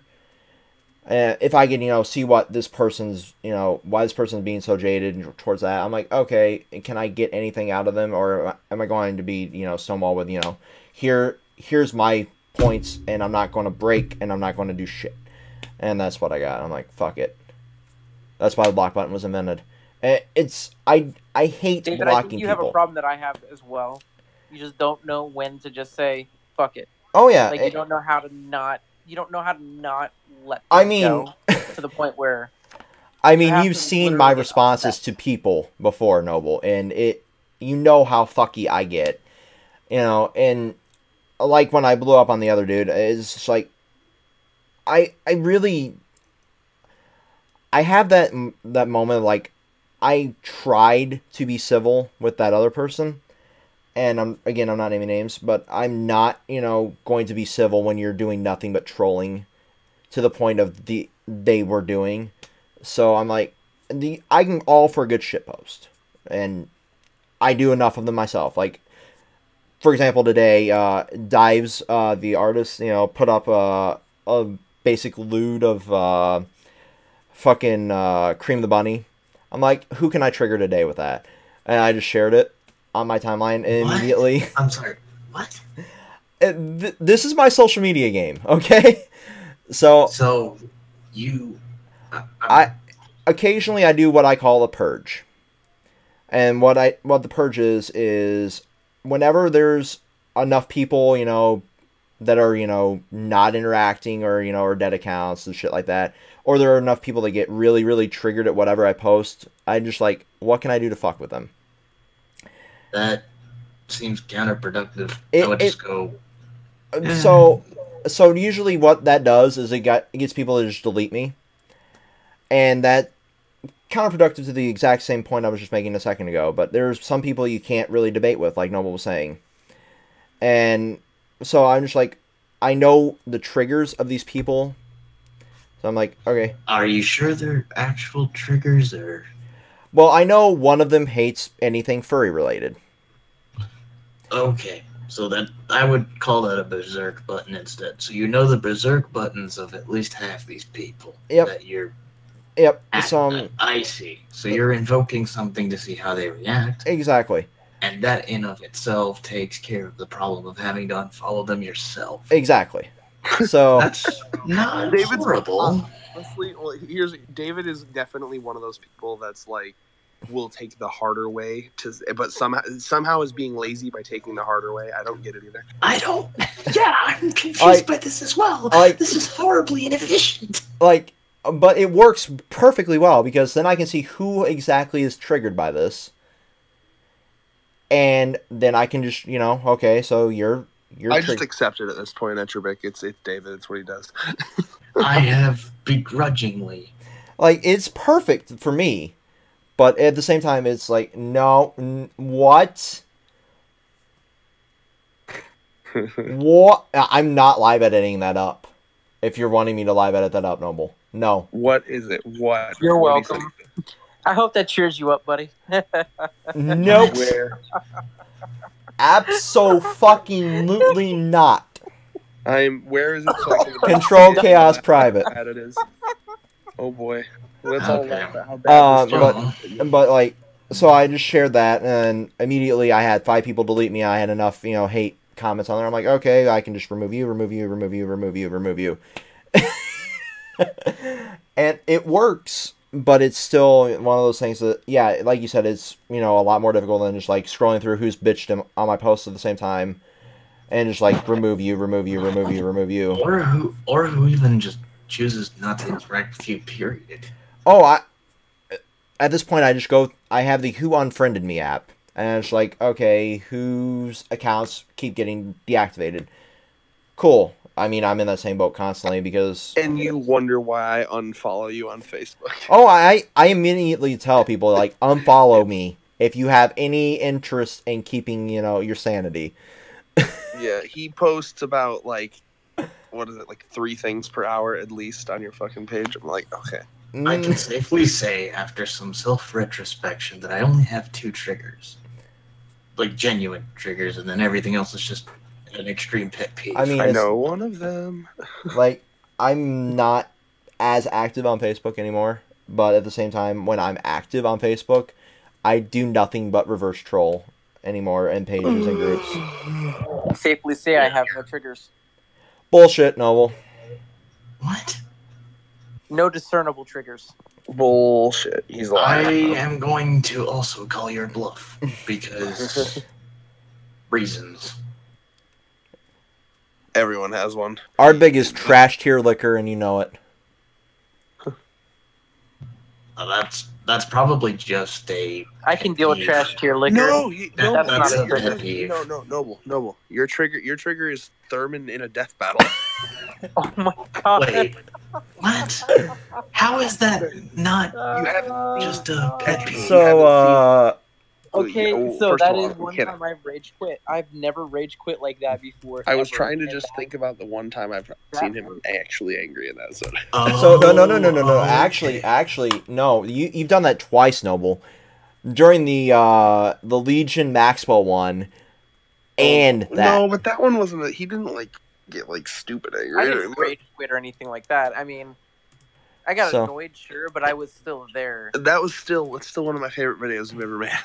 So, if for context, in Kontrolled Khaos Public, I'm putting... We have a recorded, unreleased Chaos battle that never came out because, like, 5 minutes into it, Noble just absolutely lost his shit on Thurman. That's straight from our Google Drive. Oh, did you fucking post it to the public? Yep. What? Alrighty, I'm going to have this saved onto my bookmarks on Opera. So I can watch this at a later time. Enjoy that. Wait, did you actually fucking post it? I posted a direct link. Oh, no. It is glorious. No. It's like 21 minutes of me trying to keep content alive and failing at every turn because Noble was so fucking dumb. Honestly, I would have probably aired it if I was you. Oh, I kind of want to. We considered it, but, like, it's just a fucking mess, man. Okay. I'm going to probably end up grading this. Well, we didn't fucking upload it, so, like, don't rate it too harshly. It's like the paper we fucking threw away and then you dug it out of the trash. You act as if... Oh, come on. I gave episode 7 a W for withdrawn. Because Azazel was so insistent. Have him raid the Mercer vs. Toxin death battle. Okay, here's what I'll say. Here's what I'll say on that. Before we end this. What I will say, if you view this video, just know that Noble had a shitty fucking day before that. And it's Thurman. Okay. And it's Thurman. I honestly am... Even episode 15 withstanding... It kind of got on my nerves the most during that one. The episode 15 was the thank you podcast that went 3 hours in. And hey, that was fun. Okay, I like that one. Okay. You know what? I'm being blunt about it because that's the one where Thurman got on my nerves the most. Oh, that's fine. Thurman does do that. David, post it with a disclaimer. Quit battle. Win Thurman. Also, David, are you realizing what's happening right now? Like, for the amount of years I've watched I've watched YouTubers and I've seen the comments about, like, people that just can't stand certain people on the channel. We have that for Thurman now. At Trebek, we have our own, like, Thurman. I understand how you guys have issues with Thurman. Well, he's our punching bag on the channel. Like, he's our Gavin Free. Yeah, we love him. We love him as a friend on the channel, but, like, he is definitely, like, he's an interesting epitomizes head ass in your group. Yeah, I mean, he exemplifies cringe. Like there's no getting around it. Like, he's cringe. I prefer calling it head assery, and that I works only too. know that term courtesy of Jeremiah Isaiah. But, like, it's definitely one of our least valid videos that we've ever made. That's why it never got really released. But it's also incredibly funny to watch Noble just fucking destroy Thurman. And if you want to see an actual like entertaining, like, one of my favorite videos we've ever made on the channel is Maxwell versus Legion, just because of the ridiculousness of it. It's I broke a coil in the mic screaming into it. That's unnecessary. Like, I actually ran a test on the fucking mic, to see where it was actually still getting a signal. I just enjoyed. I'm more talking about the versus Maxwell one. Like, we were fucking dying. We were, like, fucking laughing so hard. I was like, Thurman, shut the fuck up. Oh no, it's so good. But it was like, it ran on so long that I did it while driving. So I'm dealing with this while driving. And still shutting Thurman down. I think I shut him down like 5 or 6 times. You won that versus battle so many times. Well, because it got into like this is the fucking territory that death battle got into. It was like, oh, Legion would like take over your mind or whatever, and then Thurman's like, nope, Maxwell could draw a tinfoil hat. And he was totally serious about it, too. He can draw a tinfoil hat. And don't forget the summoning the Justice League because of the fucking DC God. And then having them in his protective bubble. I'm like, I just remember Noble was like, no, you didn't come prepared with the tinfoil anti-mind reading hat. The mind reading from Legion is instantaneous. And I was like, oh my god, this is happening. I see. So it's Oh, and one it of gets those. better. Well, even before Remember the video, his we were like, protective how is bubble this? that I killed This him is in? going to be so stupid, and it's perfect. It's the best kind of stupid. Okay, and just so you're at ease, Red, the reason I'm doing this particular voice is because I'm trying to whisper. No, I can tell. I could actually tell that this wasn't one of your weird fake voices. It just sounds like a whisper. Almost all of my voices are actually pretty genuine. I just twinge my nasal, whatever, Yeah. for a few of them. But anyway, so there's that fun shit that you can view on the Discord now. Amazing. But other than that, like, there's Noble. If you want to explain your shit whole fucking day. Oh my god, can we end this goddamn podcast? I'm Yeah, go ahead and end the in podcast. agreement. I'll We can reserve the Noble's Bad Fur Day for the Noble's badge for a day. Can we make a game of for that? My the. beard climbed off of my face and attacked people. I was about to say you can add it to the Azazel's Den you had of me that you said a bunch of times. Yeah, and then we also loop it. Yeah, we can loop that, and also fucking holy. David has blocked me from joining Azazel's Den. Apparently, I'm too destructive and cause way too much chaos. Dude, you're not blocked from being in Azazel's Den. You're just not going to fucking be in one if you're going to troll it the entire time. Yeah, sometimes. I can't make promises. Exactly. Like, I try to use the Azazel's Den as like an update video. That's what I've tried to do since I've That's watched. really what it is. Like, here. And honestly, I'm still not convinced that he wasn't trolling the fucking main character bracket. Yeah. Me? Me? No, Noble. Oh. I wasn't trolling. I wanted Meliodas to win. There were some fucking decisions that you made that I was like, how? Like what? I'd have to rewatch it, but I'd have to rewatch it. When I first watched it, I was like, I swear to God, he's trolling.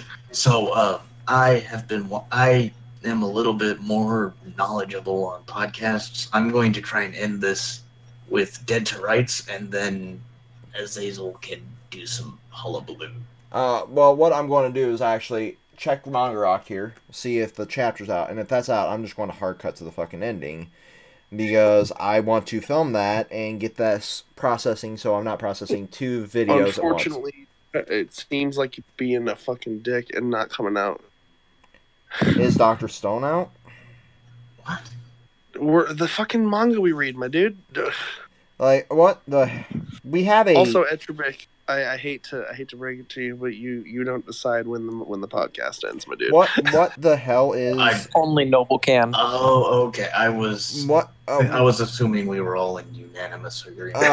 My bad. Hey, Red, you want to know what's really fucking weird? What's up? Noragami has a new chapter out.